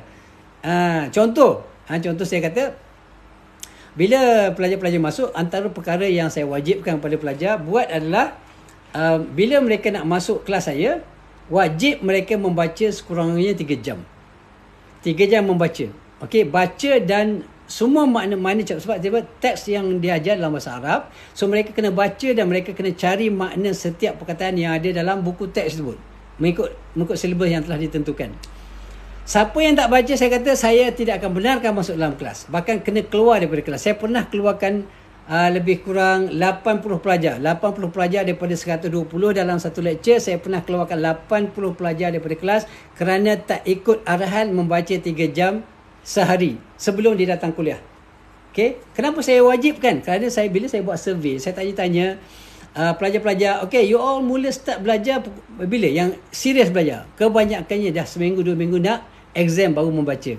So rajin ke tak rajin tu? Sebab tu saya tanya, saya berani mengatakan pelajar-pelajar kita ni bukan boleh dikatakan malas lah. Malas bukan dia tak berusaha, tapi tidak berusaha ke tahap yang sepatutnya. Jadi sebab itulah kalau kita tengok rata-rata pelajar tak excel, maknanya tidak excellent dia punya result dia. Sebab apa? Sebab mereka kebanyakannya belajar last minute. Jadi saya nak tukar konsep ini. Jadi saya wajibkan setiap pelajar membaca sekurang 3 jam. Kalau tak baca, saya keluarkan. Pernah saya keluarkan 80 pelajar daripada 120 tinggal 40 pelajar yang baca. Okey. Dan mereka mengaku, alhamdulillah saya salute lah. Maknanya walaupun mereka tahu dia punya kesannya, tapi mereka tetap mengaku. Okey. Jadi sebab itulah bila kita berbalik kepada yang kata perancangan dan sebagainya, bagi saya kalau selagi mana tidak ada bukti mereka itu menyalahi undang-undang, maka kita better stop lah. Tak payahlah kita buat andaian-andaian berbagai-bagai yang kita tidak ada bukti yang jelas tentang hal tersebut. Baik. Okey, persoalan DAP tolak. Okey, kita berada dalam inilah konsepnya. Kenapa masalah DAP tolak RIU 355? Prof boleh explain. Baik, gini. Baik, sekarang ni saya punya pandangan lah. RIU 35 adalah agenda politik. Okey, agenda politik semata-mata. Minta maaf, ini mungkin sahabat tidak bersetuju. Sebab apa? Kalau dia bukan isu politik, kenapa dia tidak dikemukakan secara serius? Maknanya bawa je, tak ditolak, tak boleh dibentangkan dekat parlimen, ditolak contohnya, tidak dipersetujui ataupun tidak boleh dibincang, tidak boleh dibahaskan. Okey, bawa lagi, usaha lagi, barulah nampak kesungguhan kita, baru nampak serius RIU 355 yang kita nak memtabakkan undang-undang Islam dan sebagainya. Itu serius nak dibuat. Tapi sekarang ni kita tengok bila dah dapat jawatan, hilang, tak dengar pun tentang RIU 355. Kenapa ini berlaku? Ini persoalan saya. Kalau kita memang serius nak, sepatutnya memang kita tahu bahawa undang-undang hudud tidak boleh dilaksanakan di Malaysia. Tetapi sepatutnya sahabat-sahabat kita daripada PAS khususnya, mereka perlu bawa cadangan-cadangan. Mereka perlu bawa contoh peringkat apa yang berlaku di Brunei Darussalam. Brunei Darussalam apabila nak melaksanakan undang-undang Islam, mereka tidak melaksanakan terus 100% serentak. Mereka buat secara berperingkat. Peringkat awal apa dia? Peringkat penerangan. Baik, sekarang ni berapa banyak seminar-seminar, berapa banyak program-program untuk umum, untuk rakyat, untuk Islam dan non-Muslim yang diberikan penerangan. Minta masa tu kerajaan PAS dalam kerajaan. Lama daripada zaman Tan Sri Mahyudin Yassin, zaman Datuk Ismail Sabri. Kenapa tidak ada secara jelas proses atau usaha yang dilakukan oleh PAS untuk memberikan penerangan tentang undang-undang Islam? Kalaupun tidak boleh dilaksanakan, tapi sekurang-kurangnya ada usaha yang serius betul-betul yang dilihat oleh rakyat. PAS peranan dia adalah untuk memberi penerangan. Peringkat awal. pergi perangan, buat seminar, buat maknanya convention, buatlah ceramah-ceramah umum, ceramah-ceramah terbuka. Okey, cerita tentang kehebatan dan juga kebaikan pelaksanaan undang-undang Islam dekat Malaysia untuk semua orang Islam dan Islam. Tunjukkan kebaikan-kebaikan, tapi ada tak berlaku? Tak berlaku. So, kalau DAP tolak RU 355 bagi saya adalah satu perkara yang normal sebab mereka bukan Islam. Okey, mereka bukan Islam. So kita berada dalam kerajaan yang berasaskan kepada demokrasi. Okey, siapa boleh menolak, siapa boleh menentang. Okey, berdasarkan konsep-konsep yang ada, berdasarkan undian. Contohnya kalau RU 355 dibentang di Parlimen. Kalau orang Islam semua faham dan walaupun DAP menolak, tapi kalau sekiranya umat Islam dan orang Islam MP ahli Parlimen dekat dalam Parlimen itu menyokong, maka RU 355 boleh dilaksanakan. Tapi persoalannya, siapa nak angkat? Kalau ada orang yang angkat, orang yang betul-betul memperjuangkan, dan insya-Allah dengan kesedaran yang ada pada rakyat, bila rakyat memang betul nak. Tapi biar kena majoriti lah, sebab memang itu konsep dalam negara kita. Kena ada majoriti. Suara majoriti barulah kita boleh mengangkat ataupun boleh mertabak satu undang-undang. Jadi DAP menentang itu biasa. Itu biasa. Itu sebab orang yang bukan Islam, dia akan melihat Islam ni sebagai satu bentuk macam cabaran bagi mereka. Ada satu bentuk yang mereka satu ancaman kepada mereka. Itu apa yang mereka rasakan. Sebab apa? Sebab mereka tidak diberikan penerangan yang betul. Sebab itulah bila orang tanya, dululah lama orang tanya, kenapa saya memilih amanah? Saya memilih amanah dan bersama Pakatan Harapan berbanding dengan PAS. So saya jawab mudah aja. Saya memang sebelum saya terlibat dengan amanah, saya memang bersama dengan PAS. Maksudnya walaupun saya bukan ahli, tapi masa Datuk macam Tok Guru Ni Aziz, masa Tok Guru Ni Aziz ada, dan kebetulan dia pun pak saudara saya, adik-beradik ayah. Okay, walaupun begitu, saya tidak join PAS tapi saya menyokong segala tindakan yang dibuat oleh Tok Guru sebab saya nampak sangat cantik Islam pada ketika itu. Okey, maknanya orang DAP, orang yang bukan Islam boleh duduk bersama, bergabung, ceramah di atas pentas yang sama. Orang DAP datang masa tu 5 siang duduk bersama dengan Tok Guru, mendengar ceramah, mendengar ayat Quran, mendengar hadis. So saya nampak indahnya Islam, nampak cantiknya Islam, dan dia sangat boleh menarik orang yang bukan Islam untuk sama-sama datang dengan ceramah. Walaupun dia ceramah politik, tapi diselitkan dengan ayat-ayat Quran, hadis-hadis Nabi SAW. Jadi inilah keindahan Islam. Okey, inilah keindahan Islam. Tapi bila berlakunya pertukaran dari sudut pemimpinannya, okey, jadi ambil alih, maka orang-orang yang bukan Islam ni jadikan musuh. Okey, kamu kafir, kamu ni menyebabkan berlakunya Islam tertekan lah apa semua. Ini kafir harbi, patut dibunuh. Jadi kita bila ini berlaku, maka dia menyebabkan keyakinan saya kepada perjuangan yang ada dalam PAS ini dah mula luntur lah. Dah mula saya dah nampak macam lain dan bercanggah dengan apa yang dibawa oleh Nabi sallallahu alaihi wasallam. Okey, itu sebab dia. Okey, jadi sebab itulah bagi saya bila berlakunya gabungan antara parti-parti yang ada, dia ada kebaikan dia sebenarnya. Dia ada kebaikan. Bila DAP bersama dengan Pakatan Harapan dan di dalam satu ada amanah di situ, maknanya mereka boleh duduk bersama, maknanya yang bersetuju kita boleh bersetuju. Yang tak bersetuju berkaitan dengan akidah, of course kita tidak akan bertolak ansur. Yang bercanggah dengan hukum agama kita memang tolak. Tetapi kalau ia bertepatan dengan hukum syarak, sama-sama fikir tentang kebajikan rakyat, itu satu perkara yang orang kata common interest. Sama-sama nak naikkan taraf hidup rakyat, tak kisahlah apa-apa agama, apa bangsa pun. So benda tu boleh dibincangkan, boleh duduk bersama dan boleh buat keputusan bersama. Okey, wallahu alam. Okey, alright, kita tengok lagi apa lagi soalan-soalan yang dikeluarkan oleh sahabat-sahabat ni.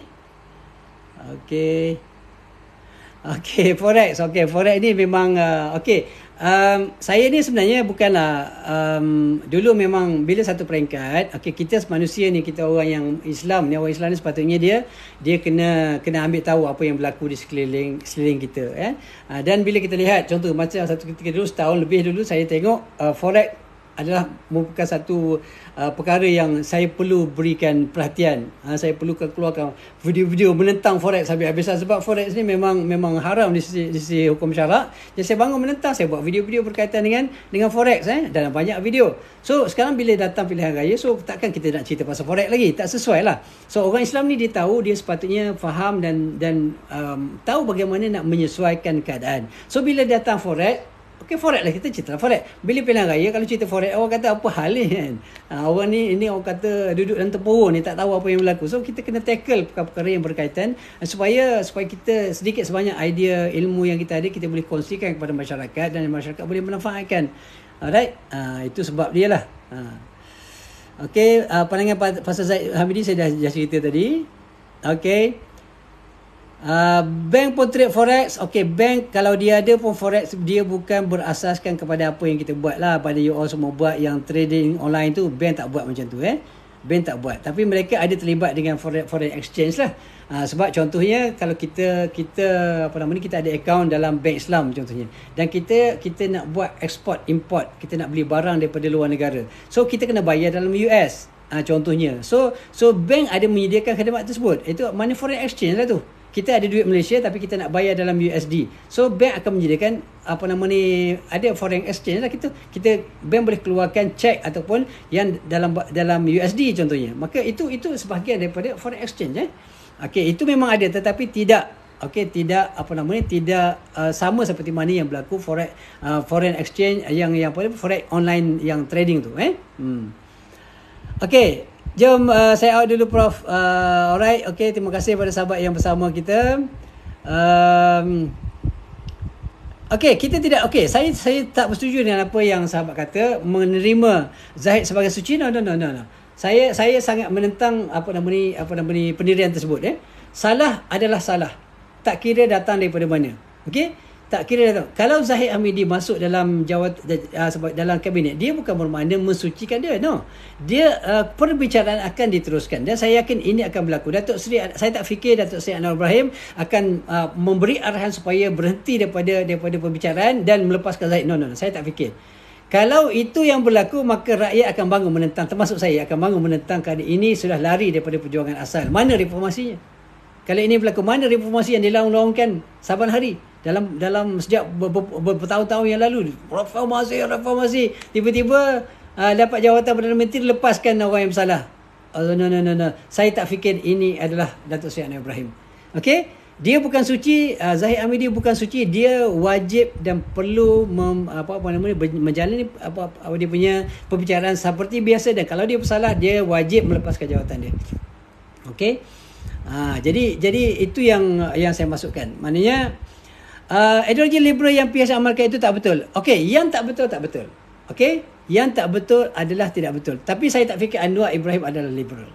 Okey, cuma orang labelkan dia demikian.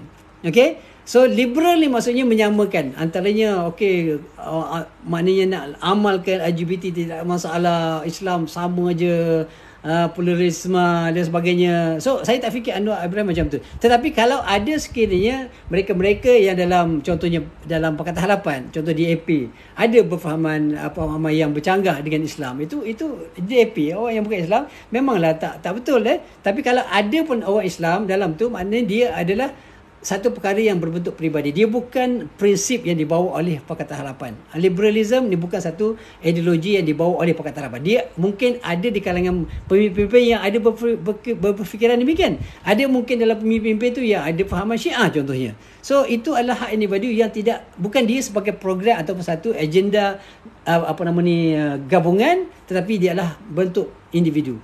So kalau kita nak judge keseluruhannya disebabkan ada seseorang yang berfahaman demikian, maka salahlah.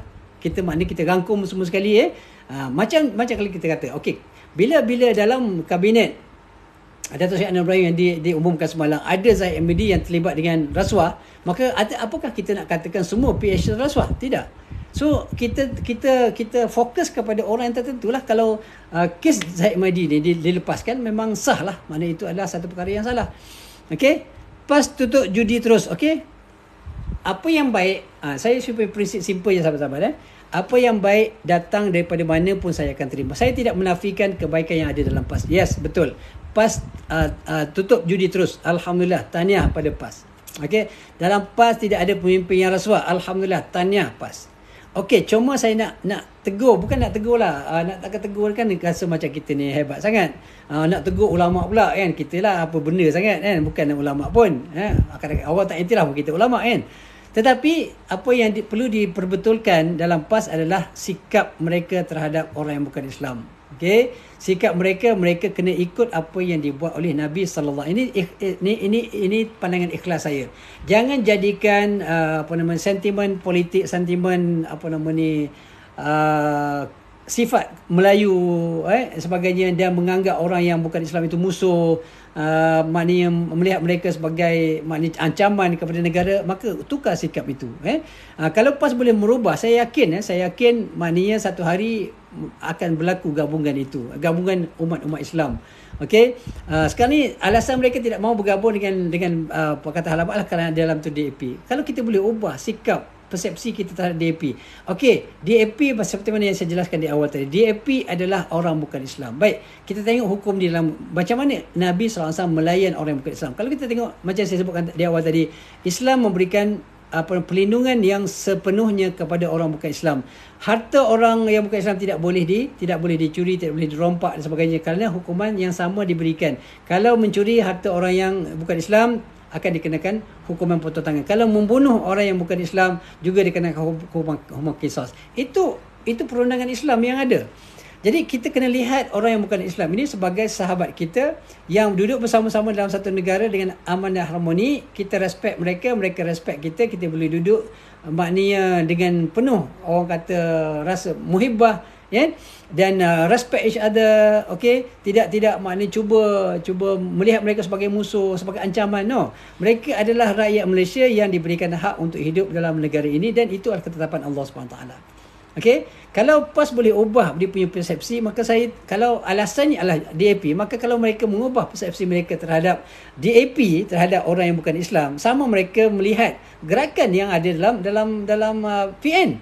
So apa beza gerakan dalam PN dengan DAP dalam PH? Sama aja sebenarnya.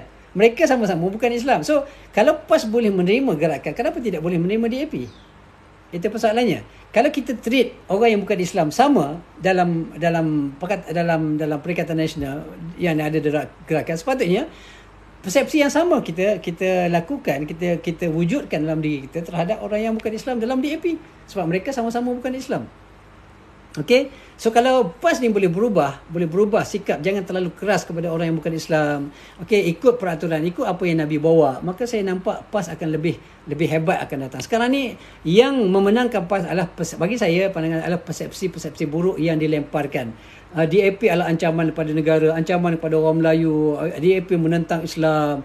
Jadi ini yang dilabel-labelkan. Kemudian dituduh pula PH Anwar Ibrahim sebagai ejen Yahudi, ejen Israel. So inilah yang menyebabkan orang PAS ni, maknanya orang yang menyokong PAS itu, mereka melihat itu. Sedangkan itu semua tidak betul. Semua itu adalah fitnah. Kan? Jadi kalau PAS boleh memperbaiki persepsi ini, persepsi buruk terhadap orang bukan Islam, bagi saya PAS akan jauh lebih hebat seperti mana yang berlaku pada zaman contohnya Datuk Nik Aziz itu kan. Okey, zaman Tok Guru. Kalau PAS boleh berubah, jangan terlalu keras kepada orang yang bukan Islam, bagi saya dia lebih mudah untuk diterima oleh masyarakat. Okey, wallahu alam. Okey.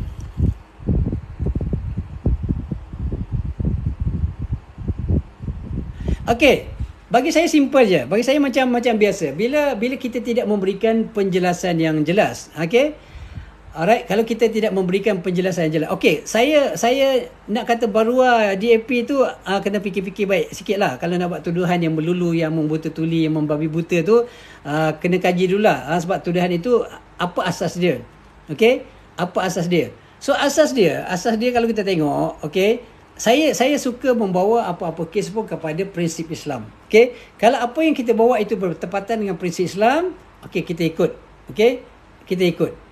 Alright. So bagi saya simple. Bagi saya, kita memang tidak dapat dinafikan akan berlaku pertentangan di antara orang Islam dengan orang yang bukan Islam. Bila kita bawa Islam, orang yang bukan Islam akan rasa tidak puas hati. Itu bagi saya itulah satu paranormal. Inilah yang berlaku di zaman Nabi sallallahu alaihi wasallam. Tapi adakah mereka akan di zaman Nabi, adakah Nabi terus memerangi mereka? Membunuh mereka? Selagi mereka tidak mengangkat senjata menentang Nabi, maka Nabi tidak akan membunuh mereka. Nabi tidak akan menentang mereka. Bahkan mereka dijadikan oleh Nabi SAW sebagai mad'u. Itu sikap yang perlu ada kita terhadap orang yang bukan Islam. Mereka adalah mad'u kita, orang yang patut kita sampaikan dakwah, kita sebarkan Islam, kita tunjukkan kebaikan Islam. Hari ini Kenapa orang yang bukan Islam di Malaysia, orang yang Cina contoh, tak ramai masuk Islam? Antaranya ialah kerana kegagalan umat Islam menunjukkan contoh yang baik. Contohnya apa yang berlaku dalam politik lah. Kan? Ini kafir harbi, boleh dibunuh, ini mengancam keselamatan negara, ini mengancam hak orang Melayu, ini menentang raja-raja. Padahal itu semua adalah fitnah. Okey? So semua orang boleh bercakap apa-apa sajalah. Kan? Tapi bagi saya itu adalah satu norma. So kita orang Islam kena pertahankan, dan cara mempertahankan Islam, jangan jadikan Islam itu sebagai satu bentuk politik untuk mencapai kedudukan tertentu. Islam ini kena asingkan. Maknanya kena asingkan daripada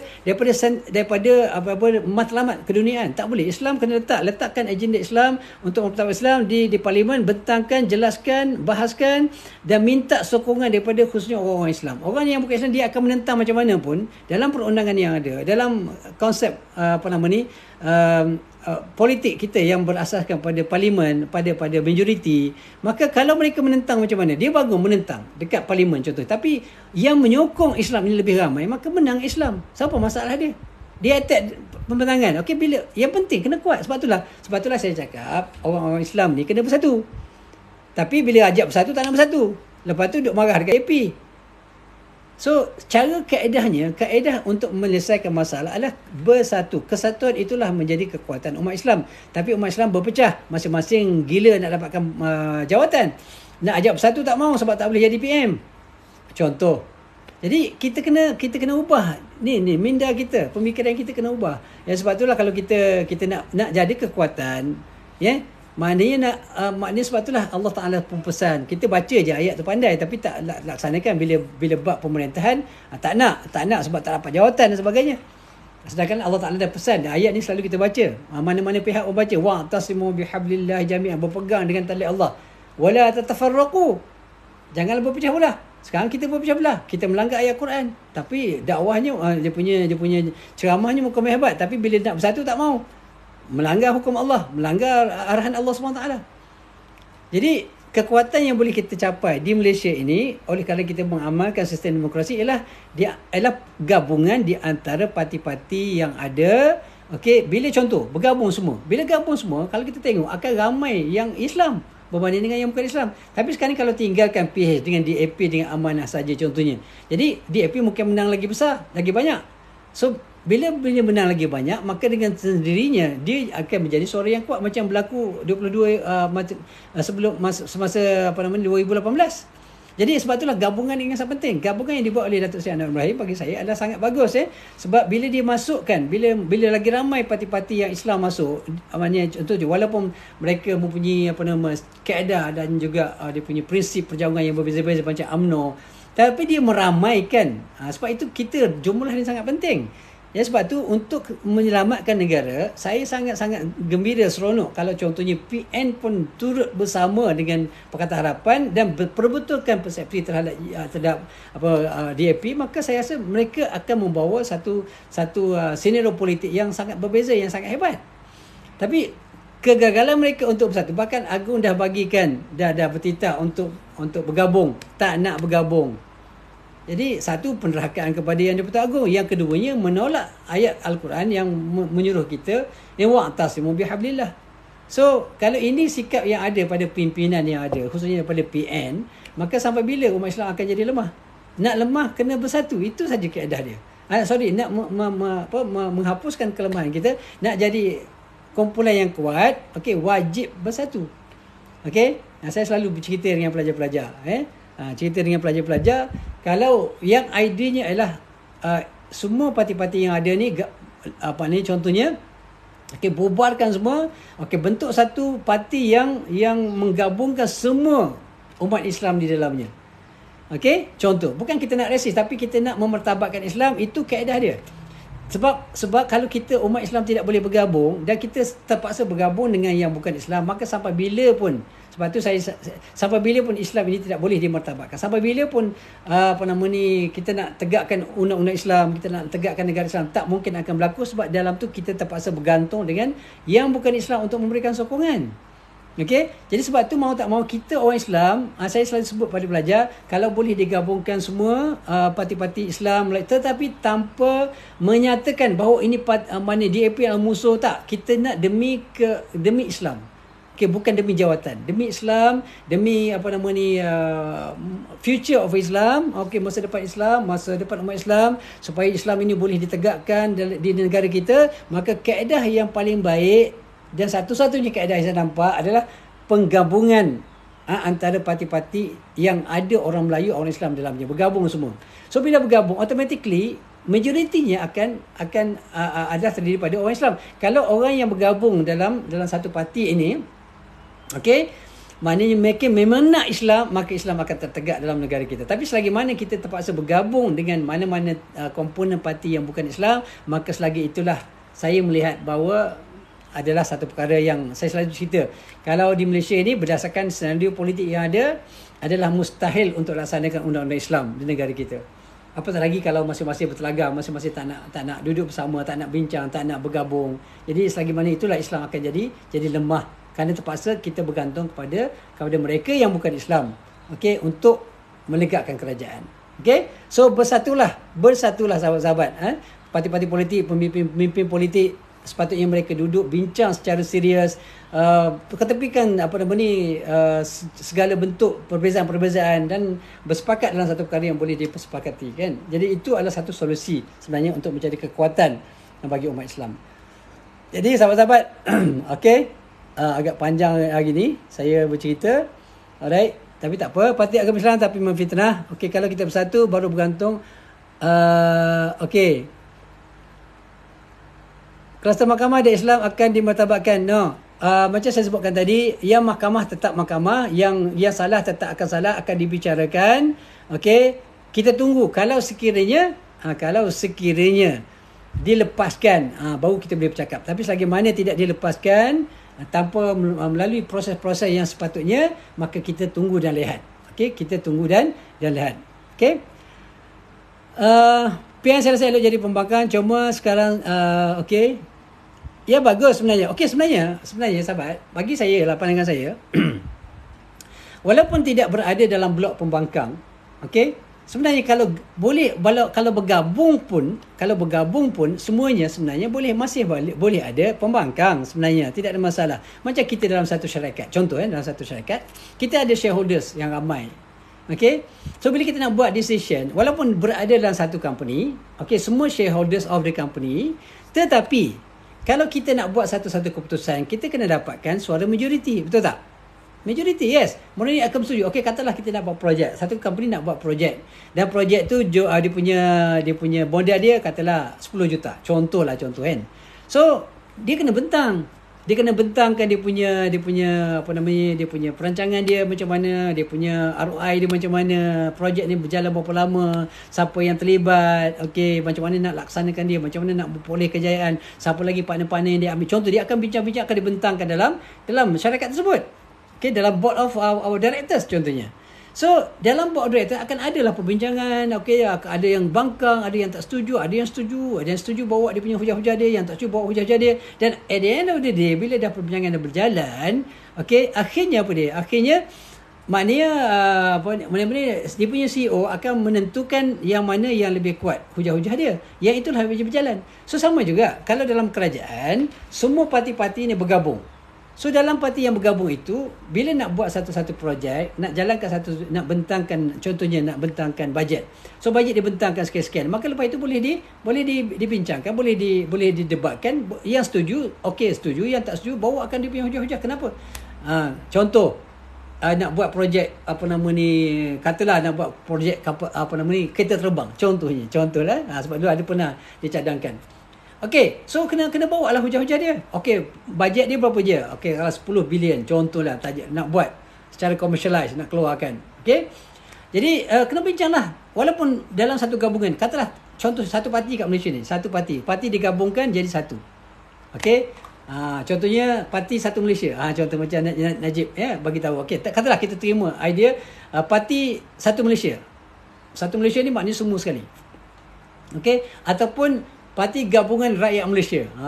Parti Gabungan Rakyat Malaysia. Digabungkan semua parti-parti politik dalam satu parti sahaja. Dan mereka semua terlibat dalam parlimen.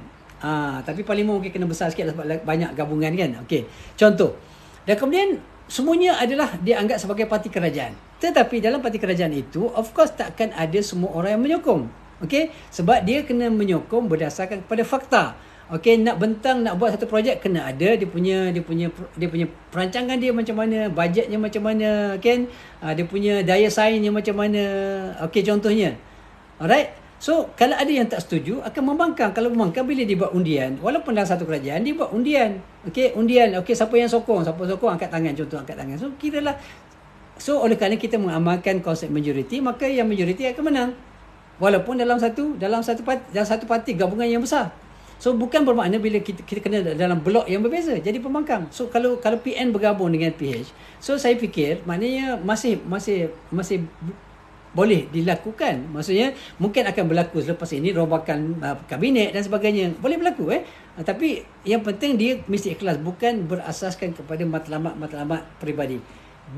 Bersatu demi untuk kebaikan ummah, bersatu untuk negara, bersatu untuk kebaikan rakyat. Itu sepatutnya diletakkan agenda yang utama, bukan agenda peribadi. Okay? Alright. Okay. Siapa sokong penyamun? Okay. Tak ada orang yang sokong penyamun, sahabat-sahabat.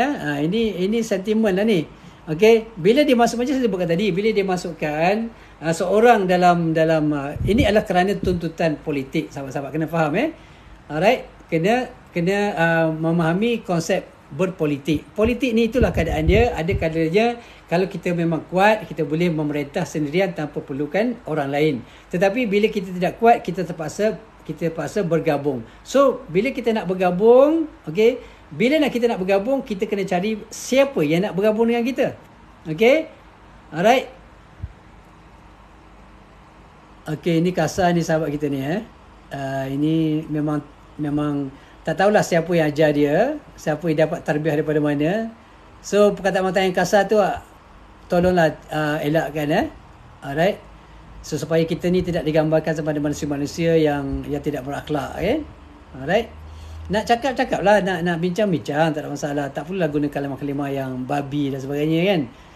So kalau kita kata orang babi, kita pun samalah babi kan. Tu tak baiklah macam tu kan. Alright, okay, kabinet terbaik Datuk Seri Anwar Ibrahim sangat berani buat perubahan. Okay, bagi saya perubahan itu sebahagian memang daripada idea yang ingin diketengahkan oleh Datuk Seri Anwar Ibrahim, tetapi yang lain juga memainkan peranan adalah disebabkan oleh tuntutan-tuntutan, demand-demand yang ada daripada parti-parti komponen yang bersama dengan Pakatan Harapan. Okay. So kita tak mahu dalam politik ni, memang kadang-kadang kita, macam saya sebut, kalau macam UMNO dulu tidak ada masalah sebab mereka ada majoriti. Okay, mereka ada majoriti. Tetapi kalau sekiranya kita tidak ada majoriti, okay, tidak ada siapa pun yang boleh atau menubuhkan kerajaan. So bila tak ada boleh menubuh kerajaan, macam apa nak buat? So kita terpaksa bergabung. So bila bergabung, saya nak bergabung dengan siapa? Kita ajak PN. Pakatan Harapan ajak PN untuk bergabung. Mereka tak mau bergabung. So bergabung ni cuma boleh berlaku macam orang kahwin lah. Macam orang kahwin. So kalau orang kahwin, kita nak bergira mati-matian kita usaha nak kahwin dengan dia. Dia tak nak. Nak buat macam mana? Kan? Sama jugalah. Keadaannya macam sekarang ni, politik kita pun macam orang kahwin. Okay, PH nak tubuhkan kerajaan sebab dia adalah maknanya yang paling banyak kerusi di parlimen kan. So nak kahwin dengan siapa? Yang sudi kahwin dengan PH pada masa itu adalah BN. So mau tak mau, walaupun tak suka, kena jugalah kahwin dengan dia. Nampak macam sebab tidak ada pilihan. Nak kahwin tak desak, tapi tak ada orang, ada seorang je yang boleh kahwin. Tapi banyak kecacatan juga di situ. So nak kahwin juga, kena kahwin lah. Tak kahwin tak boleh, contohnya. Jadi itu yang berlaku. Tapi PN dia tak nak. Nak buat macam mana? Alright. So gitulah ceritanya. Okay. Jadi bagi saya apa yang dinyatakan oleh Datuk Seri Anwar Ibrahim telah dikotakan. Beliau kata okay, akan mengurangkan jumlah jamaah menteri. Okay, telah pun berlaku, alhamdulillah. dan dia menggabungkan semua. Cuma yang memang saya personally pun tak berapa happy bila ada Datuk Seri Zahid Hawidi. Tapi sama juga keadaannya, soalan yang sama, apa pilihan yang Datuk Seri Anwar Ibrahim ada? Tidak ada. Pilihannya memang mau tak mau dia kena bergabung dengan BN untuk menegakkan kerajaan. Dan menegak kerajaan ni bukan, bagi saya, walaupun memanglah tidak dapat nafikan, okey, tidak dapat nafikan Datuk Seri Ibrahim memang ada sangat ambitious lah. Memang dia nak jadi Perdana Menteri, ya. Kalau tak nak jadi Perdana Menteri, buat apa dia terlibat dengan politik? Sebab dengan adanya jawatan tersebut, banyak benda yang boleh dibuat. Okey, banyak boleh dibuat. Banyak perubahan-perubahan yang boleh berlaku dalam masyarakat, ekonomi pun boleh insya-Allah bertambah baik insya-Allah. Mana rasuah-rasuah insya-Allah akan berkurangan. Kita tak boleh kata 100% akan hilang rasuah-rasuah tu, sebab kita tahu manusia ni memang begitu. Bila ada peluang, dia akan cuba ambil peluang. Okey, saya nak share dengan sahabat-sahabat tentang peluang lah. Masa saya bekerja dekat UIA dulu, saya pernah dilantik sebagai pengarah Food and Services. Apa yang sempat dengan saya yang pernah belajar dekat UIA sekitar tahun 1996, saya balik daripada UK, PhD 96, antara 97 macam itulah. Saya dilantik sebagai pengarah Food and Services. Okay, so bila pengarah jadi Food and Services, di bawah saya tu macam banyak-banyak jenis perniagaan. Ada nak buat laundry, nak buka Photoshop, nak buat macam-macam lah. Semua jenis pembersihan, semua di bawah saya. Okay, so ada seorang sahabat, kawan lah, dia datang kat saya, Dr. Nik, you boleh bagi tak dia punya tender, share sikit lah tender sikit, yang paling rendah berapa, I nak masuk lah, I nak cuba nak berniaga dekat UIA, kata dia. Nanti kita bincang lah, kata dia. Kawan. Jadi kalau saya tidak ada pendirian yang tegas tentang rasuah dan sebagainya, saya mungkin ambil. Kalau saya ambil, mungkin saya dalam penjara sekarang, kena tangkap. Contoh. Jadi dia, maknanya nak cerita sahabat-sahabat, kalau dekat UIA tu, satu mahallah ataupun satu kafe dekat dia punya asrama tu, satu hari punya collection 1,000 collection dia. So kalau katalah satu bulan 30,000 collection dia, kalau untung dia katalah 50%, 15,000. Kalau saya kata boleh tak bagi saya 10% daripada 15,000, artinya saya boleh dapat 1,500 satu mahalah satu. Kalau ada 10, tak 15,000 sebulan. Sebab yang meluluskan adalah komiti, dan saya chair the komiti. Okey, untuk meluluskan, maknanya orang nak dapat kontrak apa semua dalam UIA itu saya uruskan. Okey, contohnya. Nak ceritanya, itu baru peringkat universiti. Bayangkan peringkat negara yang berbilion projeknya. Jadi kalau ada rasuah begini, kalau ada peluang dekat sini, yang pakai kopiah ke tak pakai kopiah ke, dia akan rasa ini ada peluang. Jadi syaitan ini dia sangat pandai, sangat bijak, sahabat-sahabat. Kalau kita tengok, kalau kita orang yang tidak ada peluang, contohnya kita duduk, sebab itulah kadang-kadang tak berani juga saya nak cakap lebih-lebih pasal rasuah ni, sebab orang tak pernah bagi rasuah kat kita. Cuma dalam kes masa jadi pengarah tu adalah sekali percubaan. Okey, alhamdulillah, Allah Taala lindunglah. Tapi nak ceritanya, peluang yang ada depan mata, maksudnya dia boleh melantik. Kalau dulu kita ada pemimpin yang terdahulu, maknanya melantik secara direct nego, terus lantik, tanpa ada perlu pergi kepada tak perlu masuk tender, tak perlu nak pergi nak interview, tak perlu apa-apa, terus dapat direct nego. Dan bila direct nego ni, maknanya chances untuk terlibat dengan rasuah sangat tinggi. Sebab itulah ramai yang terlibat dengan rasuah. Okey, boleh, tapi you bagilah, pandai-pandailah. Pandai-pandailah atur macam mana kan. So yang tu yang kita nampak ahli politik kaya-kaya tu, dapat satu term pun dah jadi jutawan besar. Rumah dah boleh meningkat besar. Sebab apa? Bukan gajinya besar, tapi luar tu yang besar. Yang besar tu adalah besar, maknanya dapat kontrak itu ini banyak benda yang terlibat dengan rasuah. Jadi sebab itulah saya yakin Datuk Seri Anwar Ibrahim, kalau beliau betul-betul serius untuk membawa agenda untuk menentang rasuah habis-habisan, saya yakin dia akan makna berkurangan. Saya nak kata 100% hilang tu tidak mungkin, kerana rasuah ni kadang-kadang dia sukar untuk di trace lah. Bukan senang, bukan mudah untuk kita check orang dapat rasuah. Kadang-kadang dia menggunakan proxy, kita tak tahu dan bukan takkanlah kerajaan akan check setiap projek-projek yang tu nak pergi nak check background. Mungkin tidak sampai ke situ, tapi saya yakin dengan prinsip yang dibawa oleh Datuk Seri Anwar Ibrahim, maka rasuah khususnya di kalangan apa nama ni, di kalangan pemimpin negara akan berkurangan insya-Allah, sebab bila pemimpin dia apa namanya serius untuk menentang rasuah, maka orang-orang bawah ni akan sangat berhati-hati untuk terlibat, dan mereka berhati dan mereka seboleh-bolehnya tidak akan terlibat dengan rasuah. Dan itu satu kejayaan. Okey, dan Datuk Seri Anwar Ibrahim juga mengatakan bahawa saiz kabinet akan dikecilkan. Yes, dia telah melakukannya. Dan ini satu kejayaan yang awal yang betul dia tengok memang serius Datuk Seri Ibrahim untuk membuat. Cuma dalam pelantikan siapa tu dia ada isu sikit kat situ sebab dia tidak ada pilihan. Datuk Seri Zahid Hamidi kalau boleh memang Datuk Seri Ibrahim tak nak sebab dia terlibat dengan masih lagi dalam perbicaraan, tapi apa pilihan yang ada pada Datuk Seri Ibrahim masih dia tidak boleh buat apa-apa. Kalau tak buat akhirnya kerajaan tidak boleh ditubuhkan. Okey, jadi tidak ada pilihan. Right? Gaji pun tak ambil, Menteri Keuangan ambil tak? Okey, bagi saya kalau wallahualam kita tak tahu, tapi kalau sekiranya dah tak ambil itu pun patutnya kita menghargailah usaha walaupun tidaklah maknanya besar sangat. Okey, tidak sampai juta-juta. Tapi setahun mungkin lebih pada 1 juta, 2 juta lah.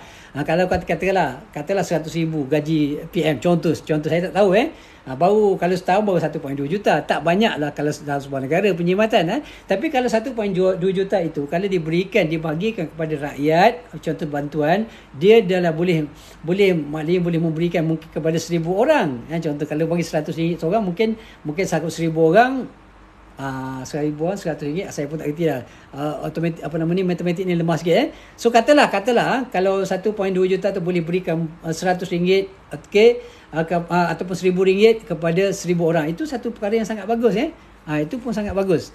Jadi bagi saya apa yang dilakukan oleh Datuk Seri Anwar Ibrahim satu permulaan yang sangat bagus. Alhamdulillah dari sudut pemilihan kabinet pun, walaupun kita expect ramai yang tak sepatut dilantik, ada yang contohnya Tengku Zafrul yang dah kalah dekat dengan Dr. Zul, kemudian dilantik pula jadi senator, kemudian jadi menteri balik kan.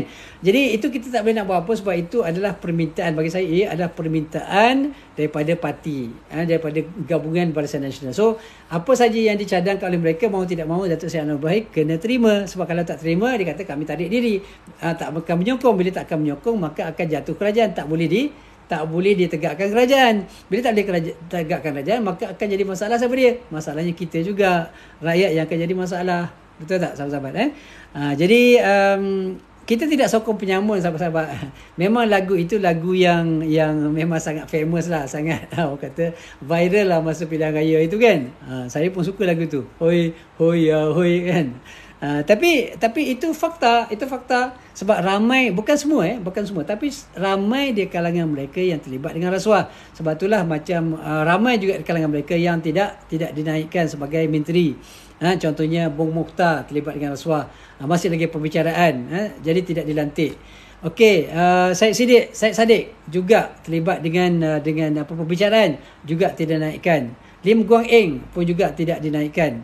Okey, contohnya. Okey, jadi kenapa mereka tidak dilantik? Kerana mereka terlibat dengan rasuah.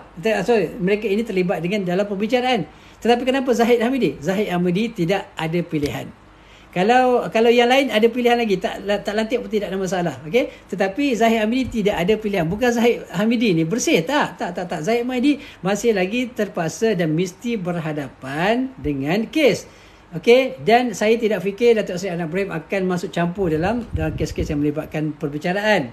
Kalau masuk, maka akan terjejaslah keyakinan rakyat kepada dia, dan hatta daripada kita yang menyokong Pakatan Harapan pun akan mula luntur kepercayaan dan keyakinan kepada Datuk Seri Anwar Ibrahim kalau Datuk Seri Anwar Ibrahim terbukti telah masuk campur ataupun campur tangan dalam urusan-urusan perbicaraan, contohnya mengarahkan supaya kes itu ditarik oleh peguam negara contohnya, maka lepas macam itu je, maka itu akan menyebabkan maknanya orang kata dignity ataupun maruah Datuk Seri Anwar Ibrahim akan sangat-sangat tercemar, bukan saja dalam negara tapi luar negara. Okey, dan saya tak fikir Datuk Seri Anwar Ibrahim akan mengambil risiko tersebut.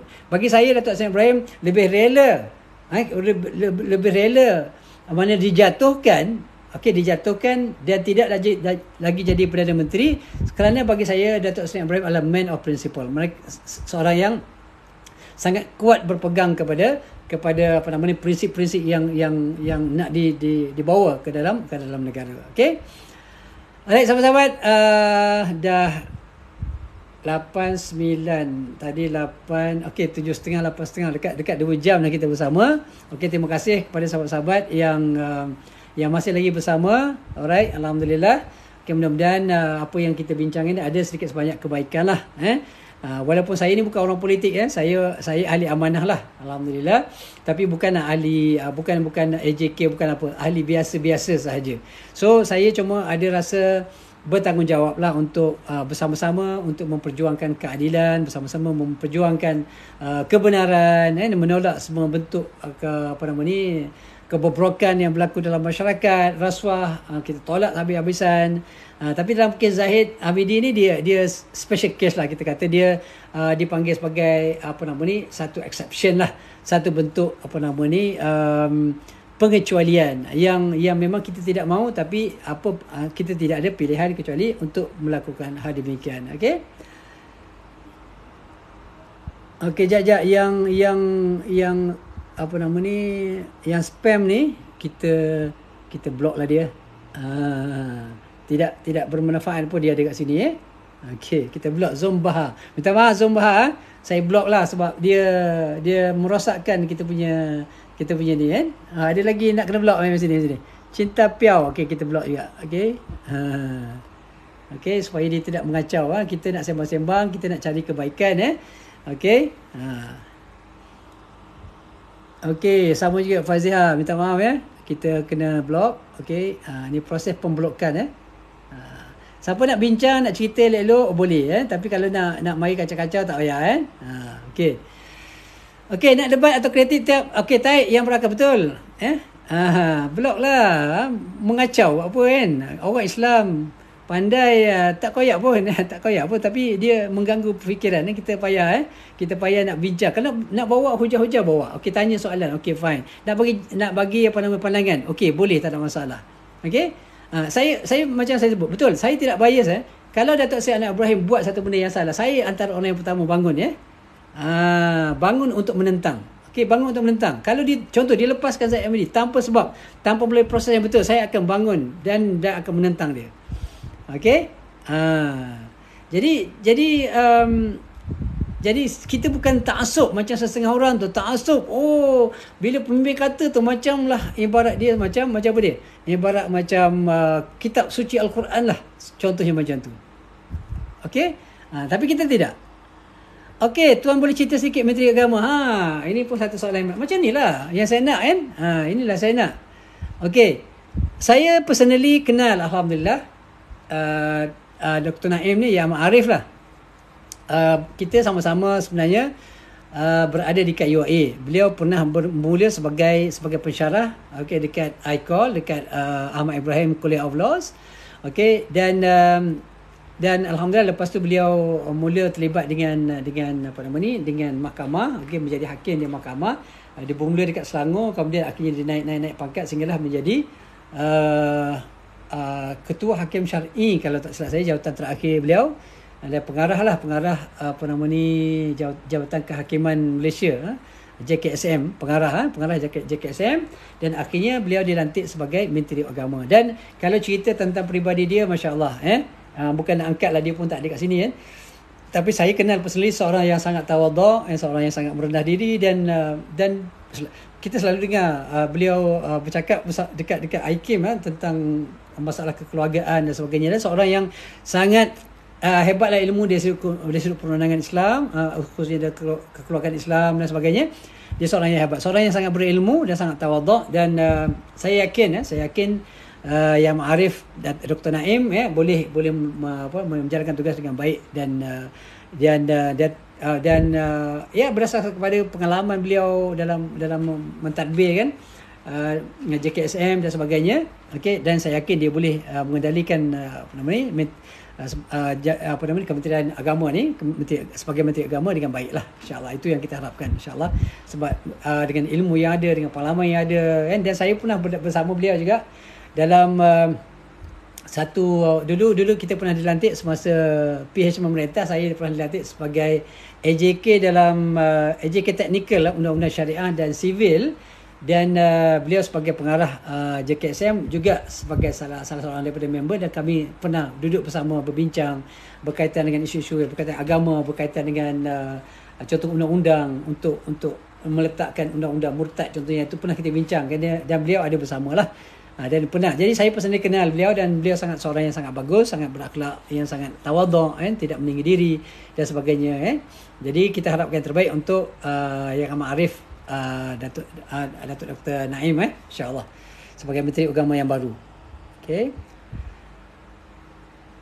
Okey, isu Dongzong. Isu Dongzong ni sebenarnya sahabat-sahabat, kalau saya baca beberapa maklumat yang saya terima, sebenarnya bukan semasa PH pemerintah saja. Sebenarnya semasa zaman terdahulu pun sebenarnya BN pernah menyokong Dongzong. Kemudian saya dapati juga PAS juga tidak menentang isu Dongzong.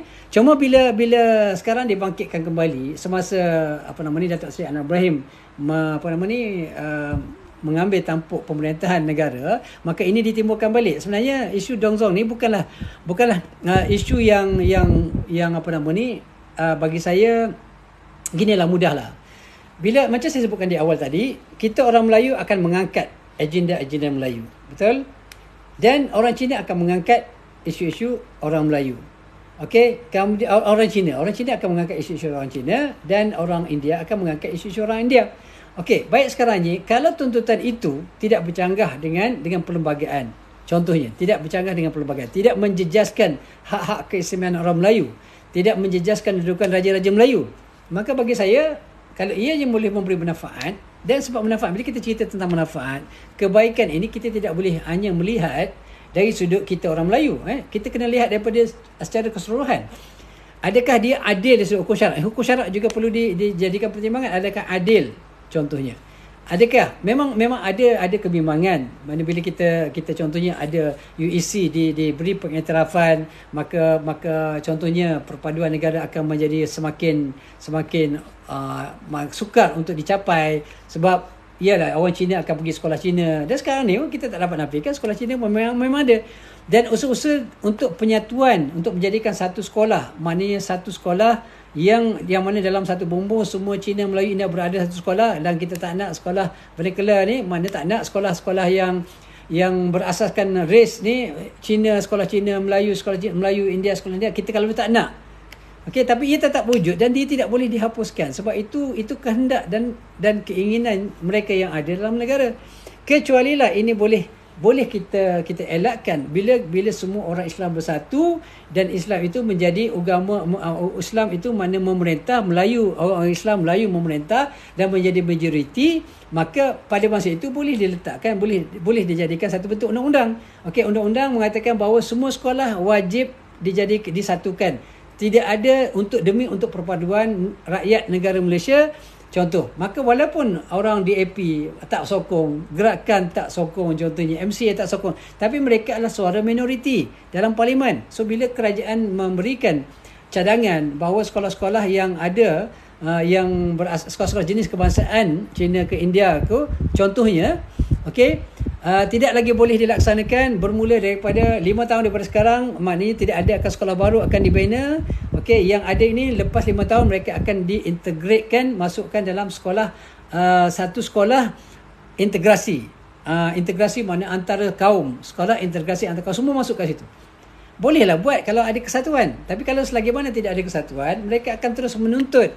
Okey, bila mereka menuntut, okey, mau tidak mau, kadang-kala bila dalam keadaan yang tidak teguh seperti sekarang ini, okey, maka ada kemungkinan, okey, UAC ni akan diluluskan. Saya tidak nampak ia adalah satu perkara yang mustahil. Dan bagi saya itu adalah selagi mana tuntutan itu tidak menjejaskan, macam saya sebut yang asas saya, tidak menjejaskan agama Islam, tidak menjejaskan hak-hak orang Melayu, contohnya tidak menjejaskan kedudukan raja-raja Melayu, maka kalau tidak bertentangan dengan perlembagaan, kalau itu tidak melanggar, maka bagi saya berikanlah hak mereka. Bagi saya simple je.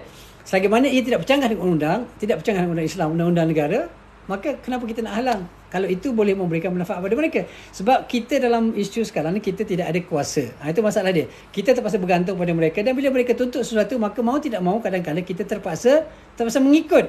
Sebab kita lemah. Sebab itulah untuk kuat, sahabat-sahabat, kita kena bersatu, tak boleh berpecah.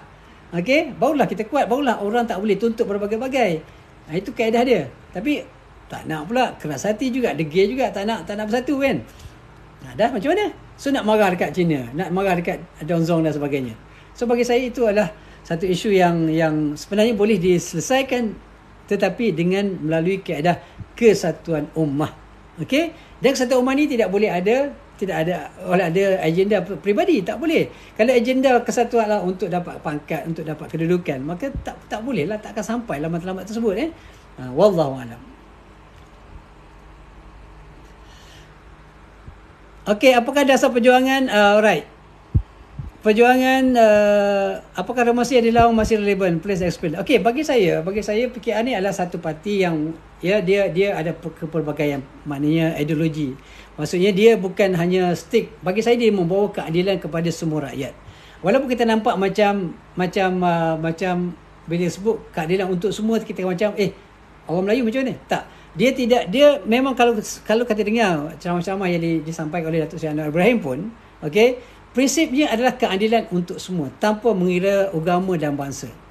Tapi bukan menyamakan agama itu sama. Hak yang diberikan oleh perlembagaan diberikan hak yang sama rata tanpa mengira agama. Orang yang miskin, tak kiralah dia Melayu ke Cina, perlu diberikan bantuan. Contohnya hak-hak untuk beragama diberikan kebebasan. Okey, tapi masih lagi menjunjung perlembagaan negara. Okey?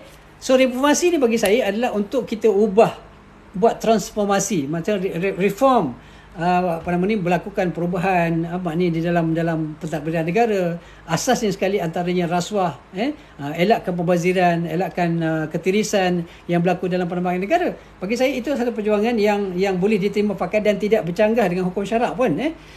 Dia yang tak bolehnya adalah kita memperjuangkan sesuatu yang bercanggah dengan hukum syarak. Artinya contoh, dalam hukum syarak menentukan bahawa Islam mesti diutamakan. Hifzuddin itu adalah utama. Tiba-tiba ada dasar mengatakan semua agama adalah sama kedudukan dia. Contohnya, maka itu bercanggah. So bila bercanggah, maka kita tentanglah.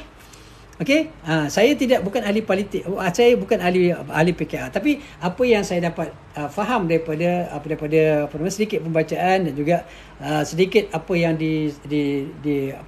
selalu diwar-warkan, selalu disebutkan dalam ceramah-ceramah Datuk Anwar Ibrahim, itu yang saya nampak. Beliau mahukan keadilan itu diberikan kepada semua rakyat tanpa mengira agama dan bangsa. Maka bagi saya tidak ada sebab itu saya sebutkan tadi, kalau dia bercanggah dengan perlembagaan ataupun pengadilan negara, maka perlu ditolaklah. Mudah je. Kita lihat perlembagaan. Kalau perlembagaan kata tidak boleh, tak boleh lah. Simple je. Alright.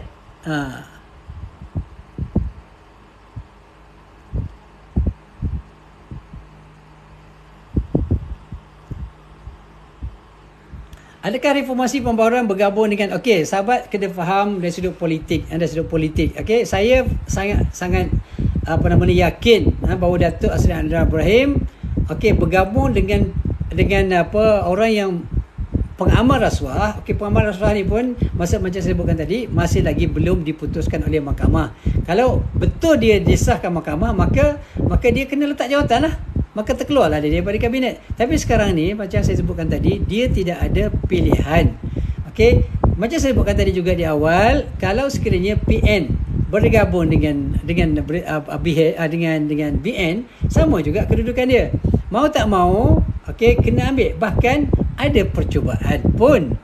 Jadi sahabat yang bercakap ni, maknanya mungkin daripada saya tak tahu saudara hijack ni dia pro mana, dia mengundi siapa, tapi kalau nak katakan, kalau sekarang ni, kalau sahabat ni seorang penyokong PN, so situasi yang sama akan berlaku juga. Kalau sekiranya PN bergabung dengan BN untuk sebab BN ni adalah kingmaker. Tidak ada mana-mana gabungan yang boleh membentuk kerajaan tanpa mereka, sama ada PH ataupun BN. Mau tak sama ada BN atau PN. Okey. So PN pun kalau dia nak kepada BN, dia terpaksa ikut apa kehendak daripada BN. BN nak Zahid Hamidi jadi TPM, wajib ambil. Dia kata kalau tak ambil kami tak terima, tak bergabung. So ini yang berlaku. So sekarang ni kita bila bergabung bukan bermaksudnya kita tunduk dengan kehendak ataupun kita menyokong rasuah, tak. Itu adalah strategi politik untuk kita dapatkan kuasa, untuk membina satu bentuk kerajaan. Kalau tidak boleh dibentuk kerajaan. So ini yang berlaku, bukan menyokong. Sahabat-sahabat kena faham, kena tengok perbezaan dia. Alright.